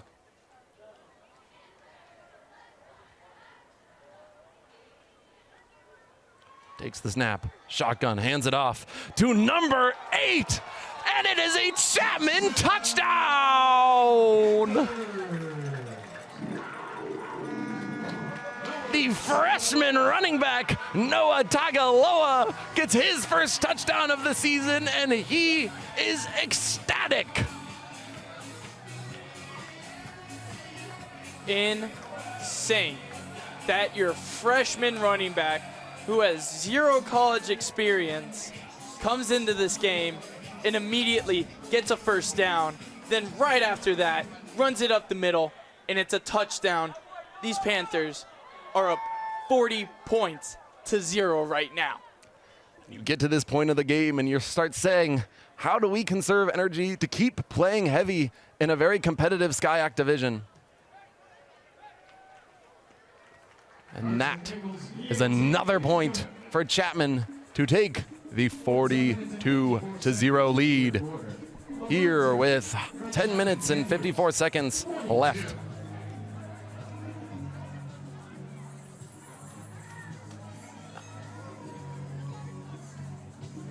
It's all about reps now. There's been a lot of roster turnover here, and I think this is where Verne starts to say, let's bring in our backups. Let's put up a fight without wearing out these starters who have had to play a lot, especially on the defensive side.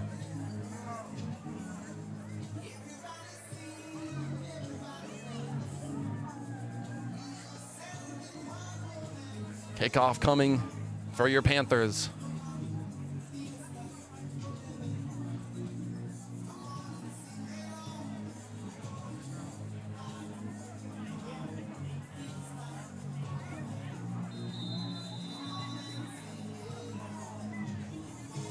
And there is your new kicker on the Chapman side. Number 49, Benji Gamarnik. 49, Benji Gamarnik, the freshman kicker, getting his first kick, working out that leg. And it is out of bounds on that kickoff.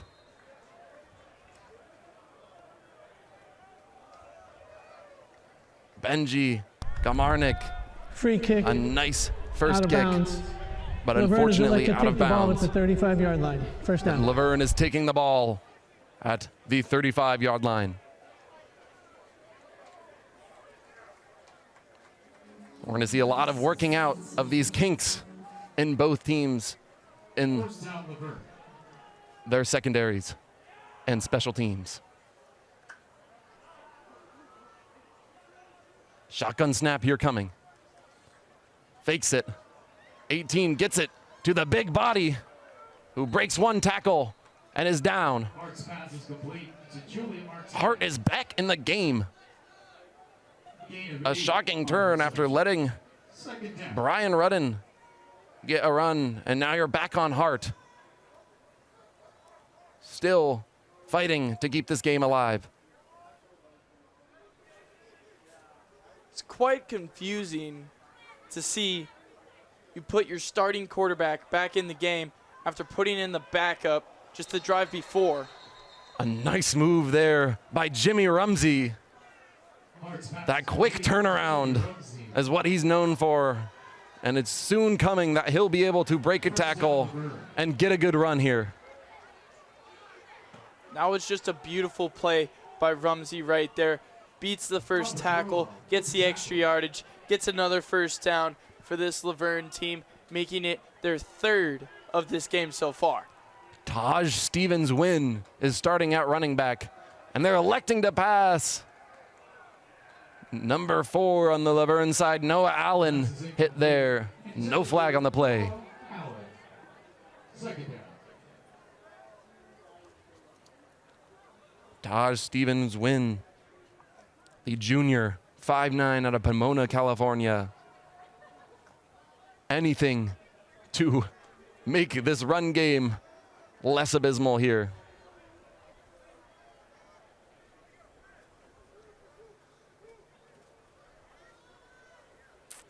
Hart to take another shotgun snap. Looking to throw once again, batted down. Batted down by Chapman.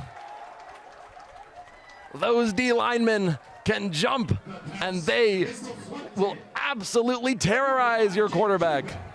And that's the second time that has happened this game. It's got to get to the point where the quarterback has to realize that he's taking too much time in this pocket, that players are going to get closer, they're going to get their hands up, and they're going to start knocking down these passes that he's trying to throw.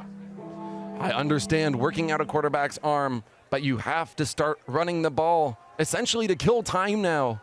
You're working these players a little too hard, and with all these throw attempts, a big one coming here. A wide open man secures it. Jimmy Rumsey with the touchdown. Hart's pass is complete to Jimmy Rumsey, all the way to the end zone. Touchdown, Laverne. Jimmy Rumsey, like I said before, we were waiting for him to erupt, and he gets his second touchdown of the season.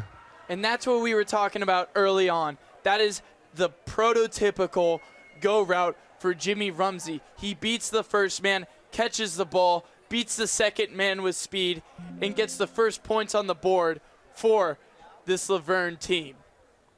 A highlight-worthy play from Rumsey.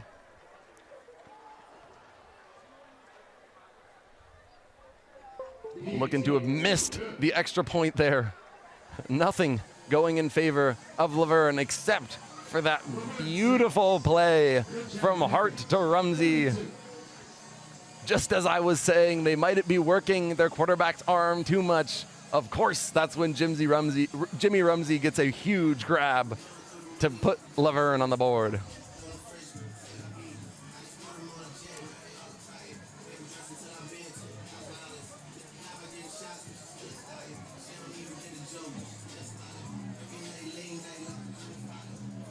And now, as Chapman takes the field again, I feel as though, like, they've let them score, they've done all this. Now you got to really put it to them with your backups.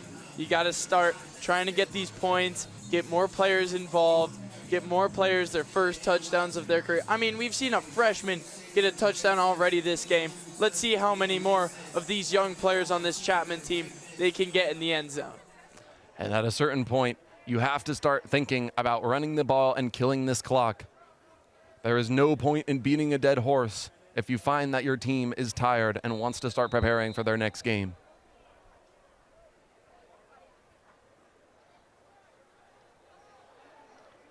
Big punt coming here. Kickoff, pardon. Receiving to the 20, the 30. Number 8 for Chapman is down at the 25-yard line. A small return there from Noah Tagaloa, the freshman who scored his first touchdown just minutes ago.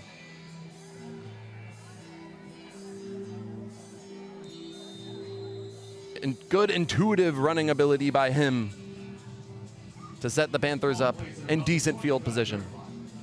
First down, Chapman.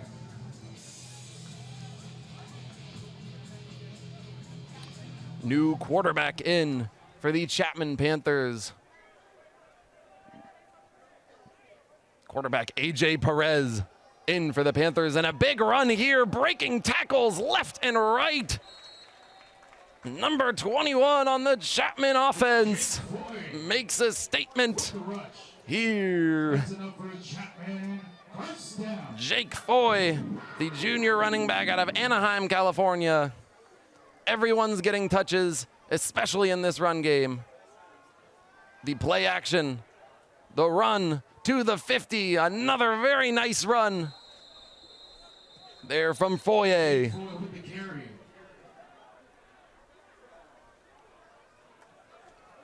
And at this point, you really got to give the credit to this Chapman offensive line. I mean, they've been in there this entire game as we see an injured Laverne player on the field.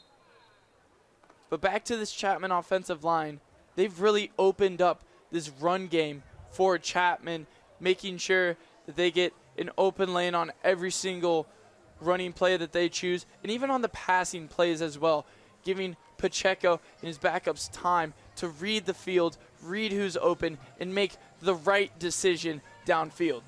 Absolutely, and as it stands right now, this is the biggest margin of victory for Chapman since 2022. And it's so ironic that it comes against a team that they have a 10-game winning streak against.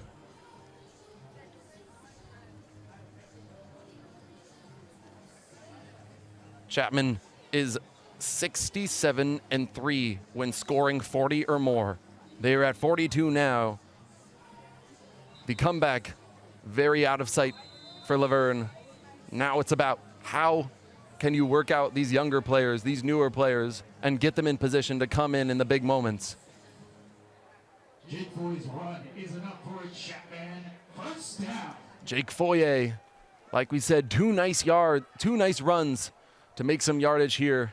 Put the Chapman Panthers in the middle of the field. AJ Perez to take another snap. Play action, looking to throw. Now settles for his legs. No, he throws it out of bounds to avoid the loss of yardage. And there is a flag on the play.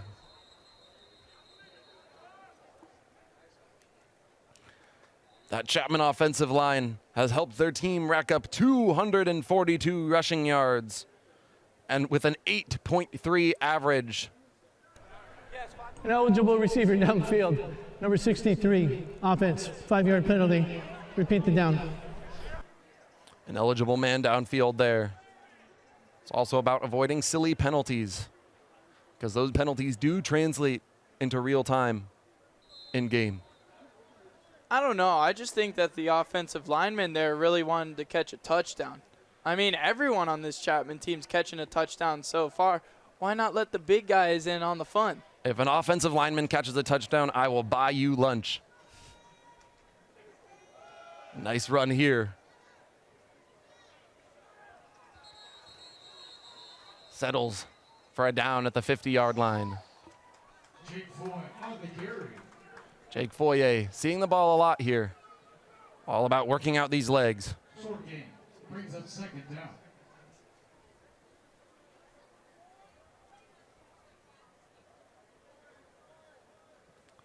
You're speechless at how this game has gone. Truly. I mean, we haven't seen an offensive performance like this from Chapman in a very long time. And then even on the other side of the ball, the defense, outside of that last touchdown by Rumsey, has just been locked down, only allowing 4 first downs the entire game for this Laverne team. Absolutely. Foye gets another carry. A little bit more yards for him there. And he is down at the 44-yard line. Run up the middle, gain of about 5. Third down. It's nice to see AJ Perez getting reps here, as he is a very, very valuable quarterback too for this Chapman team. In case anything ever happens to Tyler Pacheco, he will be ready, and he has the experience to play as a starting quarterback.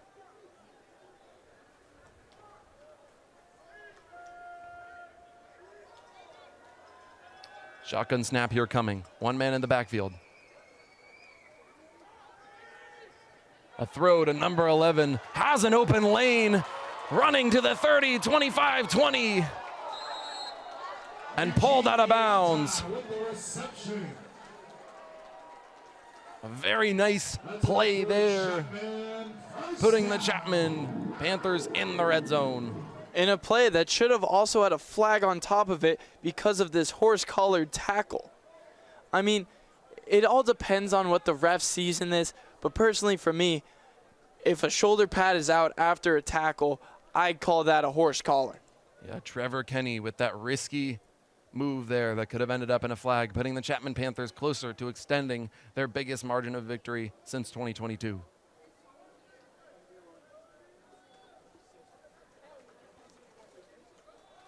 Four with the carry. Breaks a tackle, and he's down at the 15-yard line. Ryan McKevitt seeing his first carries as a freshman. Can you imagine two possible freshmen getting their first rushing touchdowns of the year? What a time to be a Chapman Panthers fan. Second down.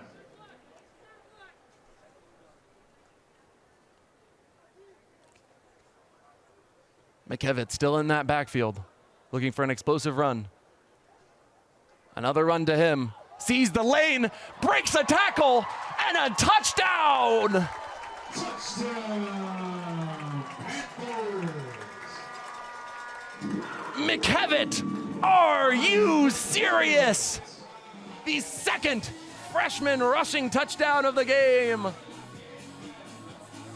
Chapman extends their lead. Unbelievable.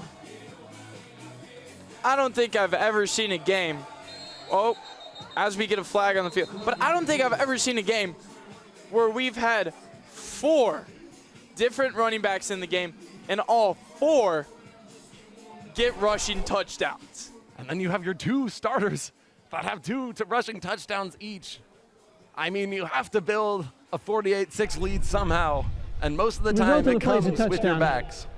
After the play, unsportsmanlike conduct number 6 of the bench. We'll put that penalty on the kickoff. Number 6 on the bench, Tyler Pacheco. He must be so happy to see his running backs, especially his freshman running backs, getting involved.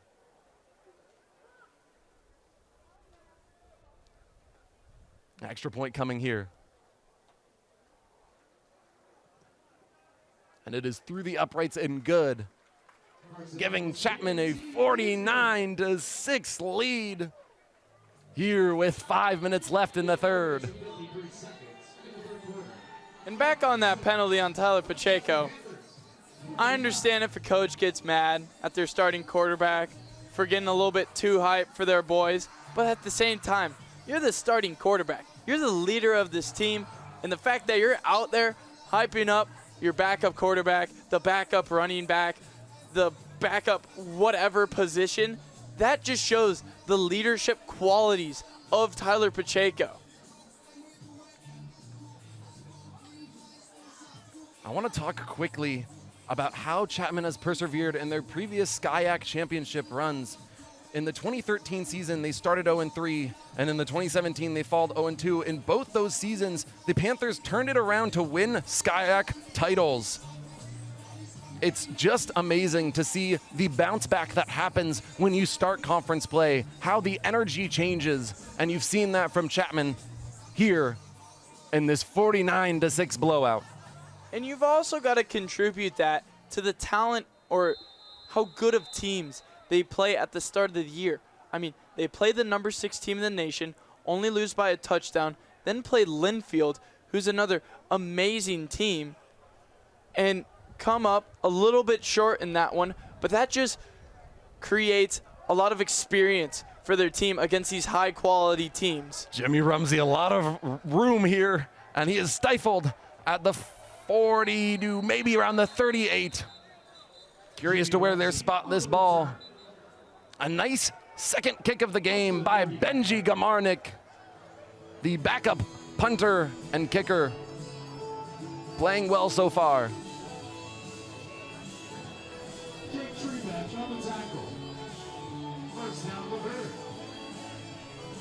And here's this Laverne offense. I see Hart on the field.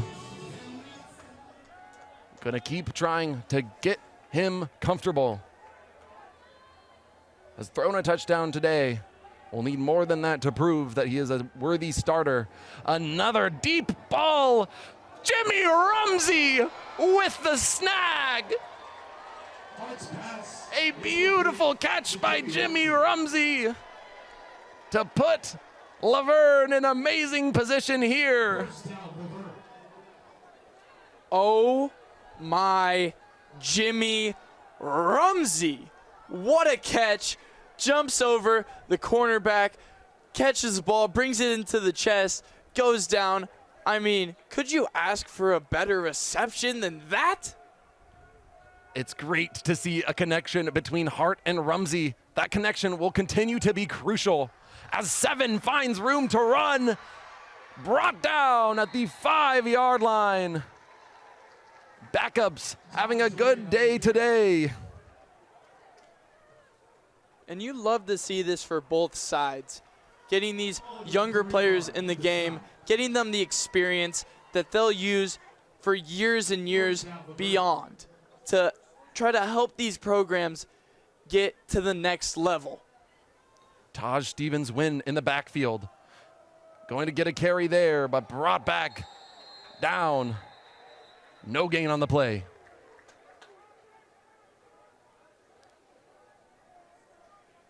Would be a nice boost for Laverne to try to put another score on the board here with 3 minutes left in the third.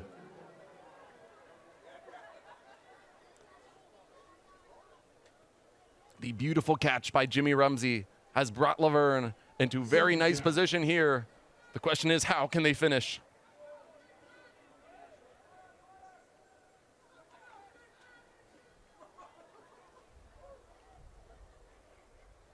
Will Amias Hart look for his second passing touchdown, or will he give it to Taj Wynn? Looking to throw, finds a man in Rumsey, which is brought down on the play. A nice defensive presence there by Chapman.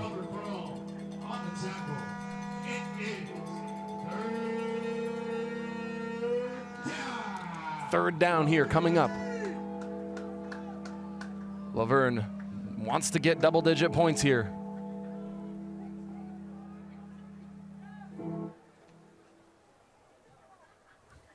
Laverne has awoken when it comes to receiving so far.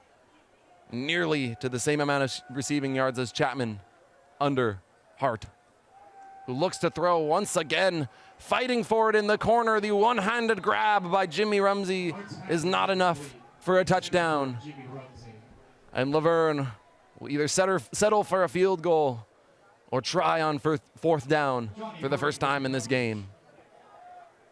And at this point, they're doing what I would personally do. Try to get the ball to your best player. Try to get them to get some touchdowns on the board. Make this lead not look as big as it really is. If there's anything to be said for the Laverne offense, it is that Jimmy Rumsey is a star, and he is the guy who you need to rely on throughout the season for those big plays, for those third downs that you've been struggling with. And here's Hart looking deep, and the catch is fumbled and bobbled. Not enough. And the Chapman Panthers will take possession with 1:46 left in the third quarter. And that's just great defense right there by Chapman. I mean, a pass to the back of the end zone, back corner of the end zone, should be an easy reception, but nope. Here comes in the Chapman secondary, bats the ball out of their hands, tackles them out of bounds, make sure that there is no chance for this Laverne team to put up points in that possession. We've seen a lot of backup starters on the offensive side playing well, and now we're seeing some defense awoken here to stop Laverne in the red zone.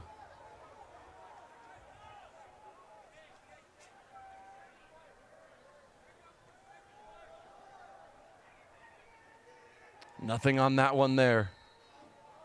Chapman just looking to kill this clock. Approaching the 50-point mark. The last time Chapman scored 50 in a game was November 5th of 2022 when they scored 65 against Cal Lutheran. We'll see if they can break 50 with an entire quarter left of Chapman football.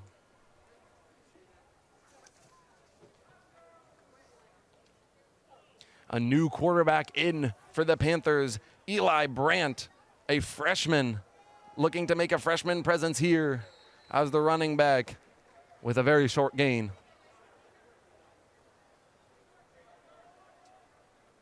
Eli Brandt, the 6'2 freshman out of Torrance, California. He is the guy you're looking at to possibly supersede whatever graduating quarterbacks you'll have in the future.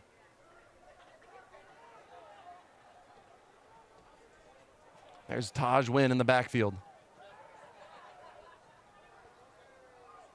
And a great catch there on the Chapman offense. Gabe Mendez with his first catch of the season. And that is just a beautiful throw right there by a freshman quarterback. Beautiful tight spiral, gets it to the receiver where he's at, and he just goes down. Beautiful possession catch, first down for Chapman, looking to put up that 50-point marker that they haven't reached since 2022. It's nice to see your fringe starters like a Gabe Mendez get involved and get their first catch of the season here in this blowout win against Laverne. The score, Laverne 6, your Chapman Panthers 49. Even though Pacheco wasn't able to eclipse the 1,000-yard mark, he is so hyped for these backup quarterbacks.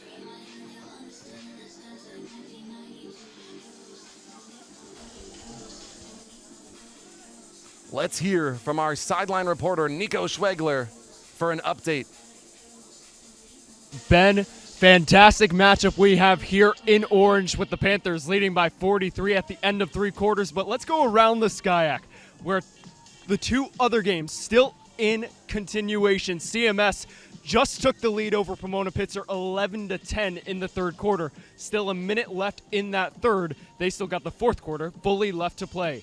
As for the Smudge Pot Trophy game between Cal Lutheran and Redlands, Cal Lu leads that 13-3. Now they just scored, I might add, it's 20-3 in favor of the Kingsmen. They're looking for a 3-0 start to begin their year and get the SCIAC season kicked off rolling. Ben, Holden, should be a good one around the SCIAC, but we'll get back right here in Orange with the Panthers trying to close this one out. Than beating a division opponent by a score like this. I mean, just being able to come into an environment like this, it's a home stadium, you got a good amount of fans in the house. And a diving grab! The unexpected grab by number 0 on the Chapman offense, Cash Henjum. Another freshman getting involved in this offense. What haven't we seen tonight from both of these sides? We've seen sacks. We've seen blocked punts. We've seen immaculate catches like that. We've seen just about everything in this game. It's been a really entertaining game so far, especially if you're a Chapman football fan. Usually at these points in games, you start to rely more on their run game, but I am not complaining. As 21 on the Chapman side breaks a few tackles. That is Jake Foyer. We've seen him a lot as your backup running back. After, of course, Andrew Latu and Fisher Huss rack up 2 touchdowns each. That freshman-to-freshman connection with the wide receiver and quarterback there from Eli Brandt to Cash Henjum. I love seeing them get involved. And another big throw to Cash Henjum. Almost snags it. A little too much on that one. But you love to see this chemistry being built between these 2 young players, because when they build this chemistry early with passing, with all that. Quick pause here, looking for the play.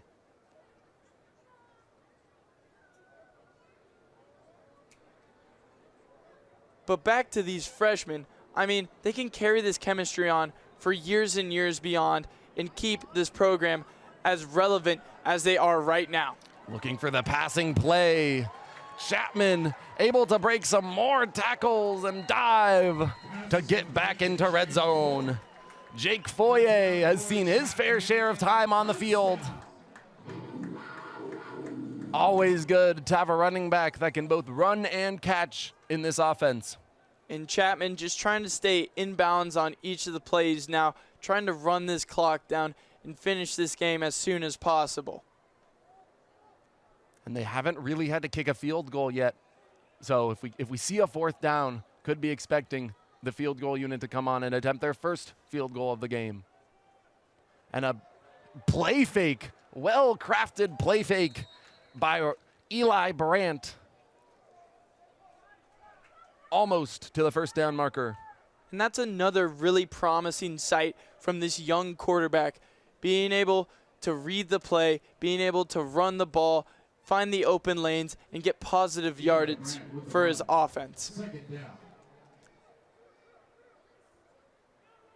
Shotgun snap here coming.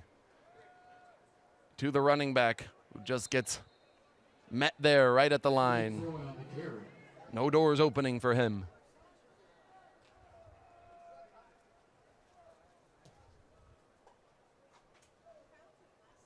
Chapman back in this red zone, looking to eclipse and get the 50-point game.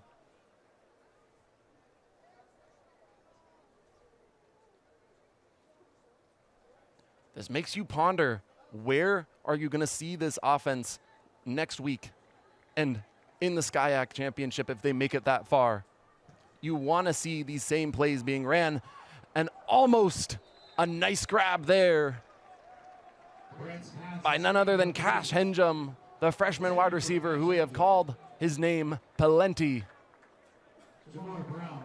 And this is really a promising sight, Holden. Playing against a team that you know is probably not as good as you are on the talent level. You expect teams to play down to that level. Chapman has not done that tonight. They've played this game like it's a SCIAC championship, like it's a national championship, like they're playing in the Super Bowl. That is super promising for this Chapman team that aspires to do great things this season.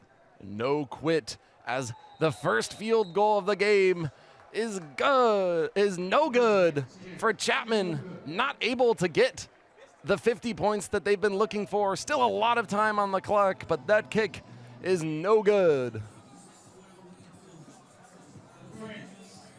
And at this point, the kicker's used his leg a lot in this game with the extra points that he's had to score. Leg's probably getting a little bit tired, and it's definitely understandable to miss a kick here and there.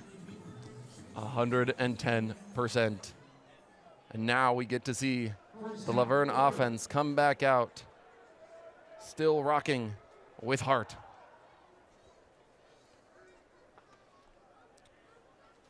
Hart sees a wide receiver, and it's big pass breakup by number 1 on the defense, Robert Crowell. His first pass breakup of the season. Fun fact about Robert Crowell, this guy was actually on the Chapman lacrosse team last spring as well, playing LSM. Robbie, super awesome guy. Great tackle made right there by him. Love to see all these roster guys get involved.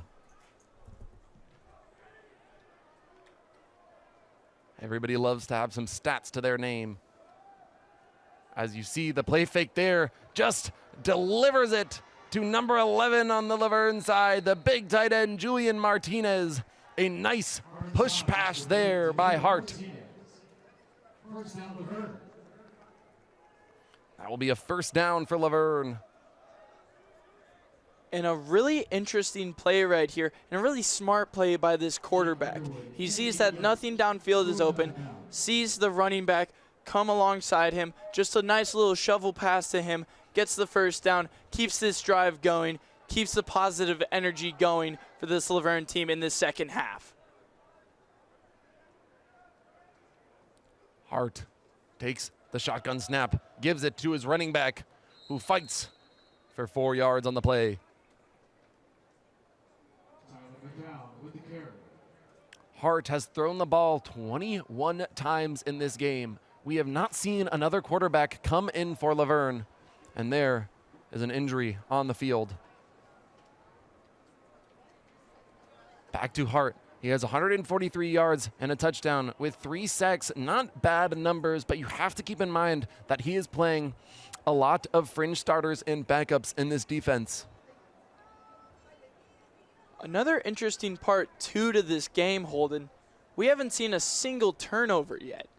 No fumbles, no interceptions, none of that from either side. It's just good quality football, trying to make the good passes, and some of them just don't come as you would like them to be. And of course, Chapman does have Tyler Pacheco, who has attempted 19 passes this game, has 110 yards and a touchdown, only been sacked once, but you're right, no interceptions, no turnovers from either team. Playing really well, securing that ball, especially with all these rushing yards coming for Chapman, and no big misplays by Hart on the Laverne side.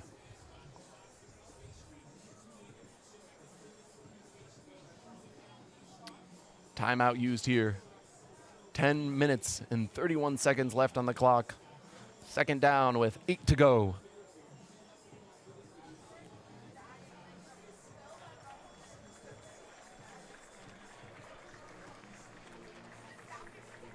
Player is up and moving. That was down. Always good to see, even with help, walking off the field.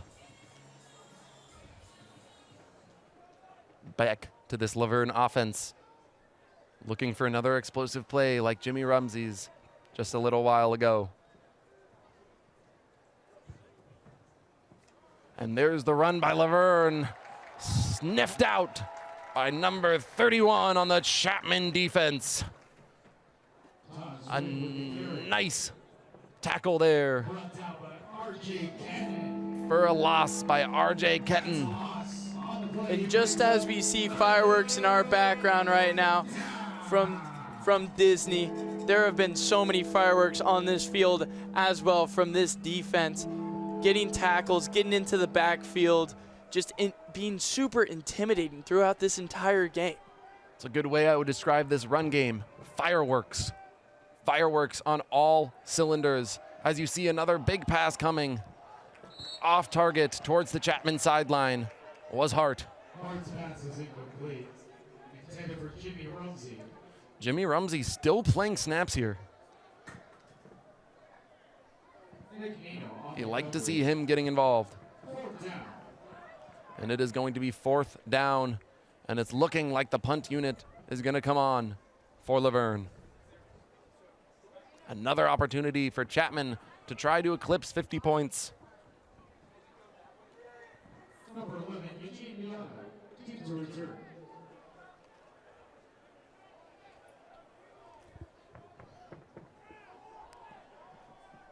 Punt coming for Laverne. Nice high punt. Called fair catch at the 20. Eugene Miata with his first punt reception of the season. You get to the point in the game where you see a lot of firsts for some of these players who haven't got to see the field.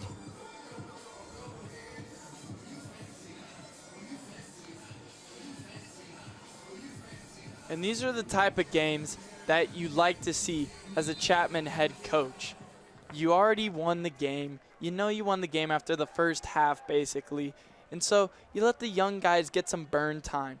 You let them get in the game, show you as the coach what they have, and prove themselves to you. An open field run here by Chapman, getting a first down and more.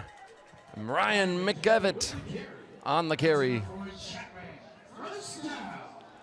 A lot of first downs by Chapman. Can never complain. McEvitt now with a touchdown and 2 rushes for 20 yards so far this game. Very strong showing by him. Flag on the play. After the play, unsportsmanlike conduct. Number 1, defense. 15 yards, automatic first down. Number 1 on the Laverne defense. Taking a foul there, taking a flag, and that's going to put Chapman in even better field position. Jamar Brown, we've seen a couple flags from Jamar Brown, but that one really not in a good position to do that when you're down 38, 36 points. The math starts to get hard when you have this much of a blowout lead coming. And there's the play fake. Quarterback 10 finding an open running back room. McKeeler, another flag down. Curious to see which side this is. Personal foul, face mask, number 0, defense. 15-yard penalty, Another flag automatic. on the defense. First down. Ben, what do you think about that? At this point in the game, your players are getting tired. They kind of want this game to be over because they're not going to come back. They're not going to win this game. They kind of just want this game to get over with, and so they get a little sloppy with a lot of the things that they do. Like right here, a face mask. Got to keep your hands low on that tackle, or else it's an easy flag every single time for these refs. I agree. I also would say that it is about fundamentals too. And you don't want to be taking flags as a defense no matter how far down you are.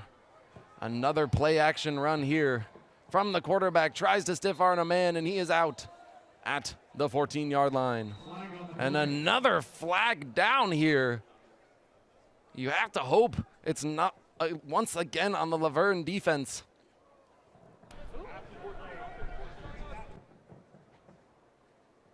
Yeah. After the play, personal foul, unnecessary roughness. Offense, 15-yard penalty. It'll be second down. Understandable. The Chapman offense also feeling a little bit tired and a little bit sloppy here. You still have 7 minutes and 45 seconds. Might as Number well 14, play to your biggest 14. extent. Number 14, the correction from the ref.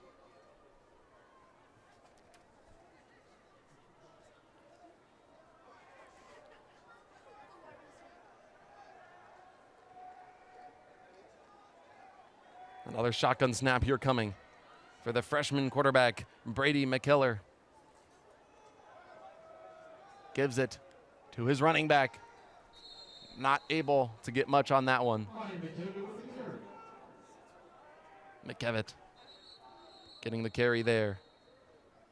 Freshman to sophomore connection in Brady McKeeler.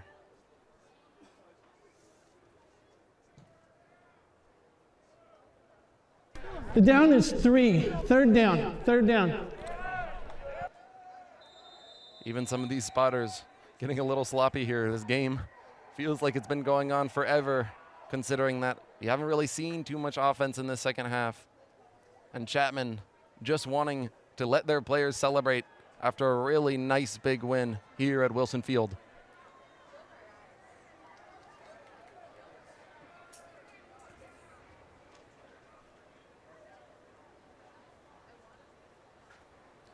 Some more confusion by the refs.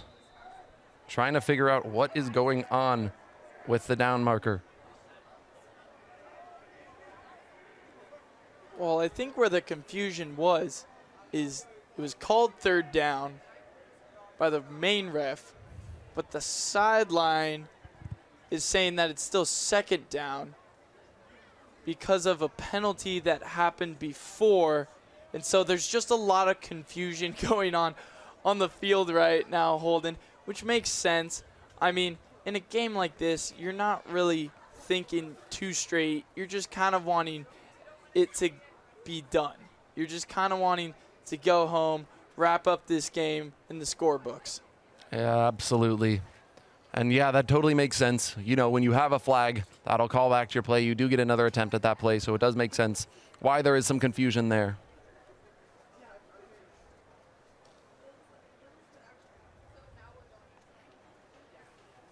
Laverne still looking for something to really remember this game by. I mean, you can look at Jimmy Rumsey and his big grab, but they're expecting another player to really step up and maybe make a couple plays to put the Laverne Leopards in double-digit scoring territory. I will say, for both teams, too, at the end of this game, you can really just mail this game in. You can be, I don't know, throw a pass there, run the ball there. But both of these backup units have really tried at the end of this game. They've put up touchdowns. They've put points on the board. They've ran some really good plays defensively and offensively. Play will resume. And it is really respectful to see that from both teams, still putting out 100% effort. 100%. And you see here in the crowd, there is a lot of people still waiting to see the celebration by Chapman to finish this game. A lot of people still like watching this game to where there is a lot of freshman to freshman connection, a lot of backup usage. Those are the fun games to watch when looking at players that maybe haven't seen the field and are getting their first opportunities in a Chapman uniform, or Laverne uniform for that matter. Another play action here by your sophomore quarterback. Not too much on that one. Brady McAleer, the sophomore out of Duval, Washington. He's played a sizable portion of this game as a backup.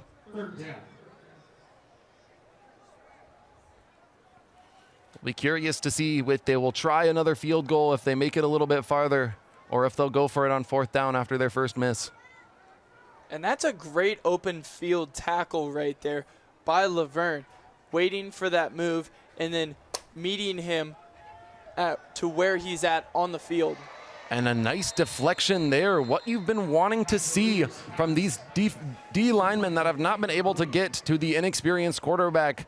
A nice breakup at the line of scrimmage and a good play by Laverne.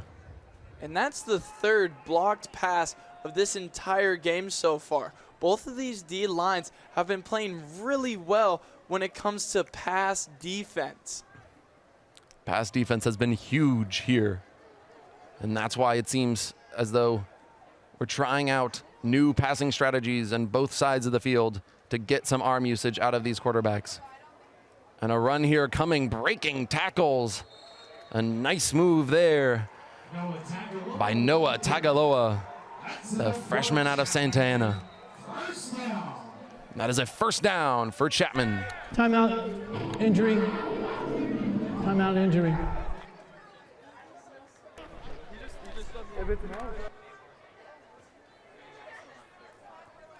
Another player down on the Laverne side.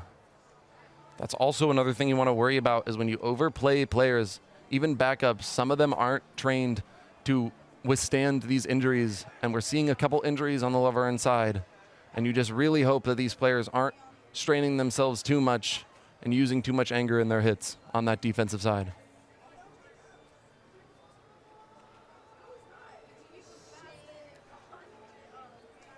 Five minutes left in this game. A very, very strong performance all around, whether it be through the freshmen, through the backups, or of course through your starters that were able to put up above 30 points in that first half, playing very good football all around here at Wilson Field.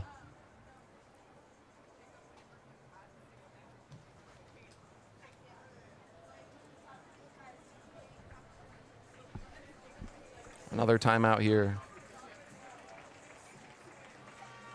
Players kneeling on the Laverne sideline, really hoping that their player is okay.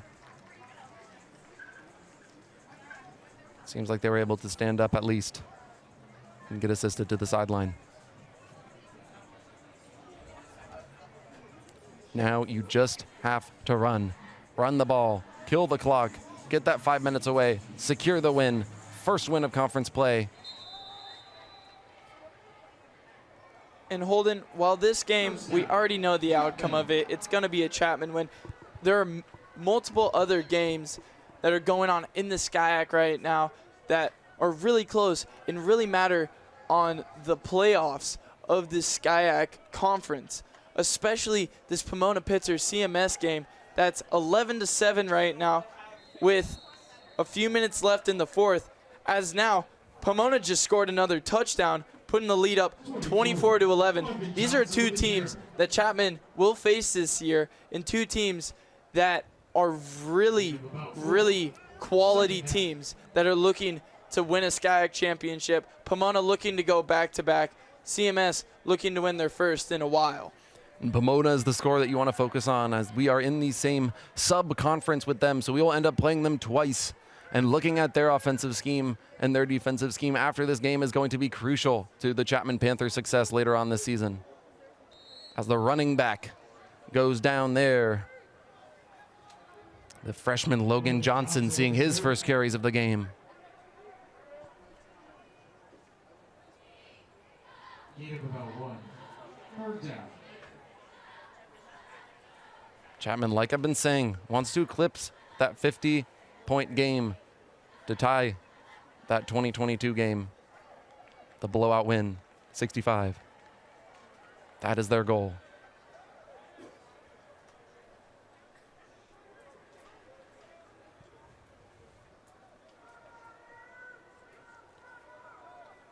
I think this is the drive to where if you want to throw the ball more, you should. And there's a touchdown, Panthers!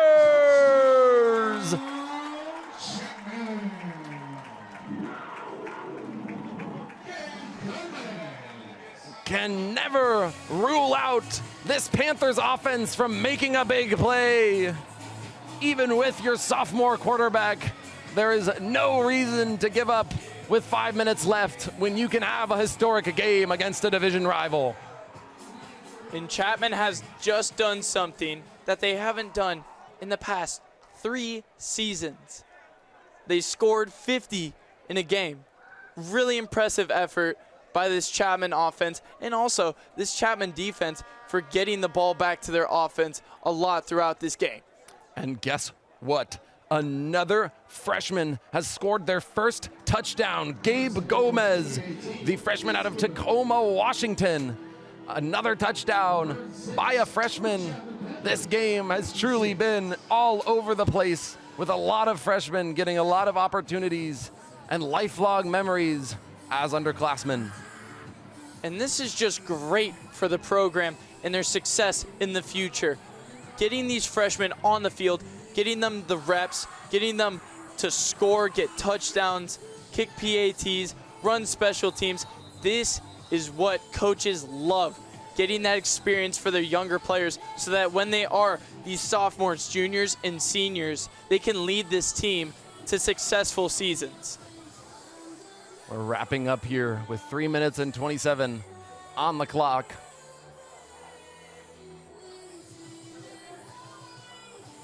Laverne Special Teams has played okay today, but one more big play to salvage what has been a slightly abysmal showing by Laverne.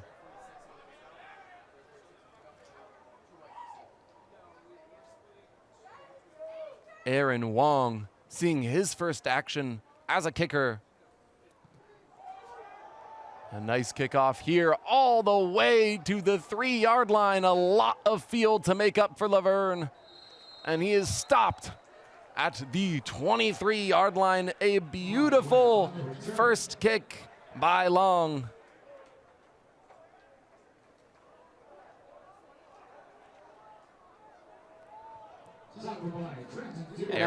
Aaron Wong, the freshman. More opportunities for the freshman is a common theme we've seen at this game. And at this point, Holden, you just want to run the ball, keep the ball in bounds. Don't stop the clock at all. Just get this game over with so that everyone can go home and think about what happened in this game today. Another batted pass. Both teams doing a very good job of getting their arms up. Both teams throughout the second half defensively have been really solid, especially on the Laverne side. A very surprising change of pace for this team that has allowed 56 points in this game.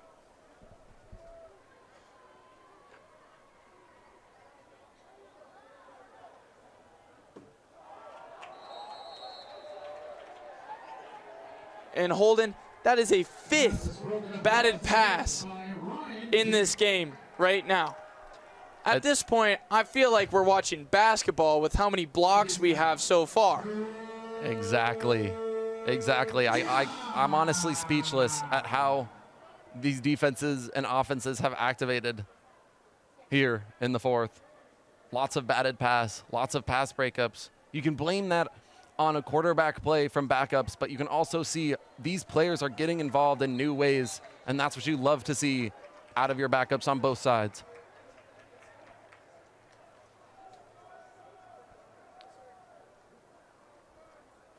This is when you should expect to see more runs. I know I keep saying it, and I understand that both coaches wanting to get their backup quarterbacks some arm experience But at a certain point, you have to look at the 3 minutes on the clock and just say, let's just run it out. It would be nice to get double-digit scoring, to at least feel like something really good has came out of this game and learning experiences. But at a certain point, you do have to look and say, all right, we have 2 minutes and 30 seconds. What play are we running now? But at the same point, Holden, with a game like this, you learn more from a loss than you do from a win. That's what every coach is going to tell you after a loss like this. What did we do wrong to let this team take advantage of us the way that Chapman did tonight? Yeah, it's all going to be learning experiences in that locker room as Eugene Mayada has a nice return for Chapman. Can always use another good returner on a team with a lot of playmakers.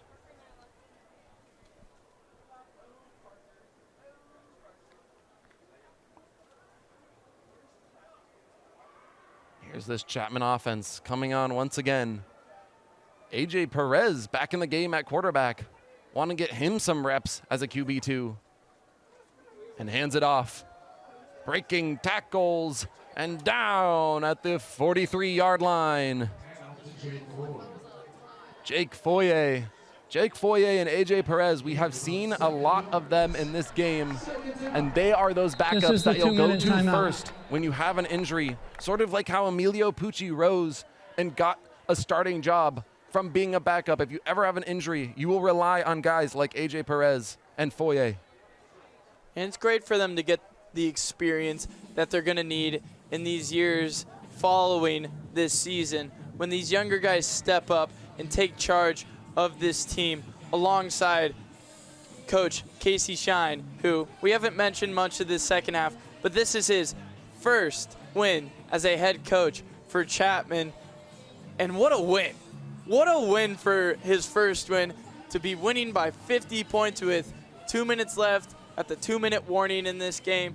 I mean, if Casey Shine isn't smiling after this game, then I don't know what he's going to smile about. And at practice, you have to keep putting in the work. This is not an excuse for Chapman to get more lax on either side of the ball, but having repeat performances like this against your tougher SCIAC opponents is going to be huge moving forward. So even though it's a big blowout and you want to say, oh, there's nothing we could have done better, I'm sure Casey Shine will go into the locker room and find some things that they know that they can improve to sustain big wins like these. AJ Perez and Foye in that backfield. A handoff to Foye, breaks one. Nice moves by Foye to get a couple extra yards on that play. And a great job by Foye. He got his foot wrapped up, got out of that, and then immediately looked like Cam Scattaboo on that one. Went head first into the chest of the defensive player right in front of him. Almost like an Ashton Genty type mood. I know we're name dropping a lot, but being able to rip that foot away from a tackler and then just get those couple extra steps is huge as a running back.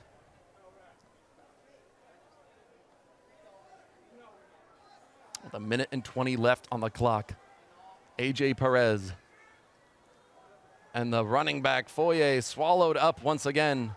These are the moments that Laverne will look at and say, all right, how can we mimic that against the starters? How can we do that again when we play Chapman later this season?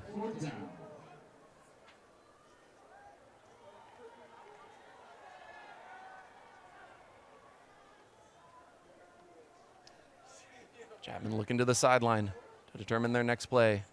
There you have AJ Perez, your bona fide QB2. How much you want to bet they're going to run it? I would hope so, with 36 seconds. And there's the QB takes it himself, and a nice running room to stop the clock with 27 seconds remaining. AJ Perez with the carry. And yeah, I mean, you hope to go down there and let that clock run out, but might as well run it one extra play. A turnover on downs. Now Laverne gets an opportunity to maybe try something if they find an open lane. But hopefully they just run it so that they can go home and start preparing for their next games.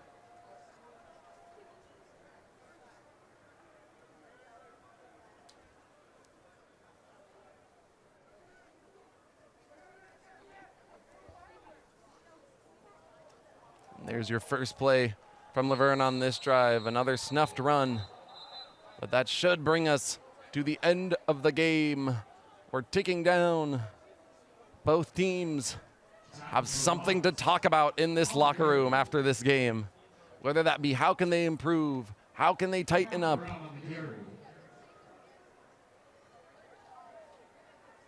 And there are your sidelines clearing out for this game.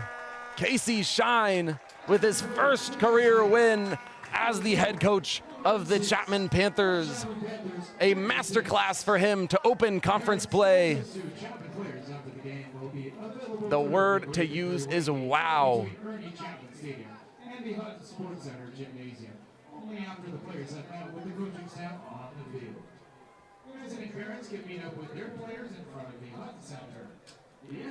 Well, starting back at the beginning of that game, you saw your running backs get really involved. You took some of the weight off Tyler Pacheco, and that was huge considering that you got running backs who may have been a little shaky entering this game. You got them a lot of really good experience.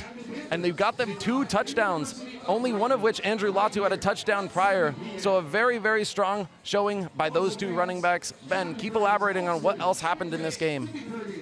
I would say something else that happened in this game is we really saw a breakout performance from this defense, only allowing 6 points in a game off of 1 deep go route touchdown is great for a defense. Getting the ball back to your offense, allowing them to score above 50 points is something that is really impressive and that they can carry on until the end of this year as they try to make it to a 3rd SCIAC championship game in a row. And let's talk about that Chapman defense. So many guys showing up, and you didn't need a flashy interception or a flashy fumble recovery. You did it by playing the fundamentals. You got after the quarterback. You got pass breakups. You got guys reaching over the pile to try to make the extra play, and that is what matters, and that is how you held Laverne to 6 points.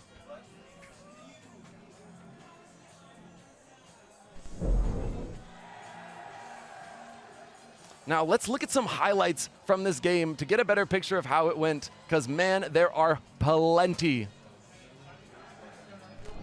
First, let's toss back down to field to get a better view of your head coach, Casey Shine, as he gets the Gatorade bath.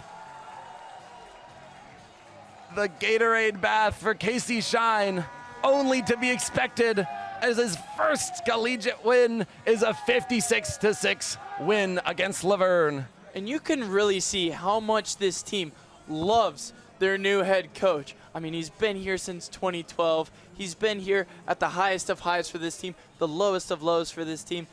Like, this guy loves Chapman football, and he will always be here for Chapman football. You see every single player coming up to him, giving him a handshake, making sure that they know that he is appreciated on this team. 100%, and they know him soon. But let's hear from our sideline reporter, Nico Schwegler, real quick before we wrap up the broadcast. Thanks, guys. I'm with Fisher Huss, the MVP of this game.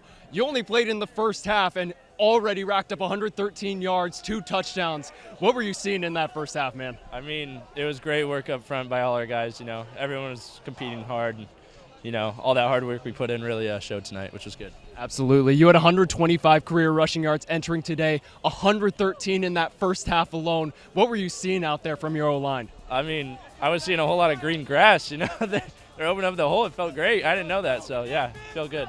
Absolutely. And first win on the board, first one for Coach Shine. How you feeling rolling into homecoming next weekend? Yeah, I know. It feels great. You know, we put in so much work and finally get the result we wanted. Felt good. Gonna just keep going at it next week and hopefully get the same result. Absolutely. Fisher Huss, everybody. 113 yards, 2 touchdowns. Your game MVP for this one from Orange. Back up to you guys in the booth. Fisher Huss, what a game from him. Very deserving of an MVP after his 2 touchdown, over 100-yard performance. No complaints there, but I would love to see some highlights of this game to really get that picture of how important and crucial of a win this was to open SCIAC conference play. Off in the highlight, I think I see number 5. We've been talking about, and then moving into some non-highlight activity here as the players exit the field. Well, Holden, just looking back at this game, we can look at these teams as we get the highlights now. First one, great pass right there. Nice check down. You can see the blocking right there by the players, but then get just swarmed up by this defense. Tyler Pacheco, an amazing game that he had. And what a catch right there. That was at the beginning of this game. That really set the tone for this offensive performance by Chapman. A great return right here by Menzana as well. Like all around, this Chapman offense, defense, special teams, they were all working in such a great flow together. First receiving touchdown for Munzie as well. And if you had to pick a receiver to get an MVP, I would pick Brandon Manzano. Just a double threat in the return and catching game. If he would have stayed on, I think he would have had a very, very good case for being the MVP, but you have to celebrate Fisher Huss. And of course, you have to look at all these freshmen getting their first touchdowns, all the hype surrounding them. Just great to see for locker room culture alone. I mean, if the locker room's not bumping after this game, I don't know what's going to get them bumping. If I was in that locker room, I'd turn on some music, I'd grab a few sodas, pop those open, maybe spray them on each other a little bit. Like, this is a big win. It's really good for the self-esteem of these players, and just going into the season knowing that they can put up 56 points. They can hold teams to 6 points. They can be this amazing team that they know they can be deep inside. And to give some credit to Laverne, they did play a good game. They got involved in the pass game, and that is something to give them credit for. But I would like to take a look at these post-game stats. You see a lot of rushing attempts by Chapman with 50 and 348 yards. Not many rushing yards for Laverne. I would have liked to see some receiving stats there because they did have a good game receiving wise. Still only 7 first downs to Chapman's 32. Ben, anything to add? I mean, this is just speechless on both of these stat sides. Only having 7 first downs comparing to allowing 32, that's just insane to think about. Rushing attempts, 50 rush attempts. That is an insane amount of rushing attempts from this Chapman football team, but it worked because they had 348 rushing yards total throughout this entire game. That is an absurd amount of yards on the ground for this team. Only in D3 football will you see 50 rushing attempts for 350 yards. Chapman reinvigorating a rushing attack that was not amazing to start the season, but really doing well here. And then finally, let's take a look at our SCIAC standings after the first day of conference play for many other SCIAC teams, all of them actually. And there's Cal Lutheran sitting at the top of the Sun standings. Haven't seen much from them in terms of their first SCIAC game, but what we can talk about is their 27-10 win over Redlands. A minute left in that one, probably not going to change there. Ben, anything to add? Yes, that game's super important, but back on the game that we were talking about before, there's about 3 minutes and 18 seconds left in this Pomona-Pitzer CMS game. This Pomona-Pitzer team is really the team that's going to challenge these Chapman Panthers to making it to a SCIAC championship for a 3rd year in a row. Pomona-Pitzer is definitely the team that you're going to keep a lookout for, as we have to play them twice the rest of this season. So a team that you definitely want to see and say, okay, they got to win too. How can we continue to step up and make a problem for them, considering that they did start the season better than the Chapman Panthers? Any final thoughts, Ben? Just a great game, great broadcast. Love commentating with you. Once again, his first Tier 1 play-by-play game. did an amazing job and just an amazing broadcast. Like, thank you to everyone who helped us out on this broadcast. An amazing football game by the team. And that's really all I got to say, Holden. Thank you, Ben, and thank you everybody listening at home. This has been a broadcast of Chapman versus Laverne football here on CSBN. Thank you and good night.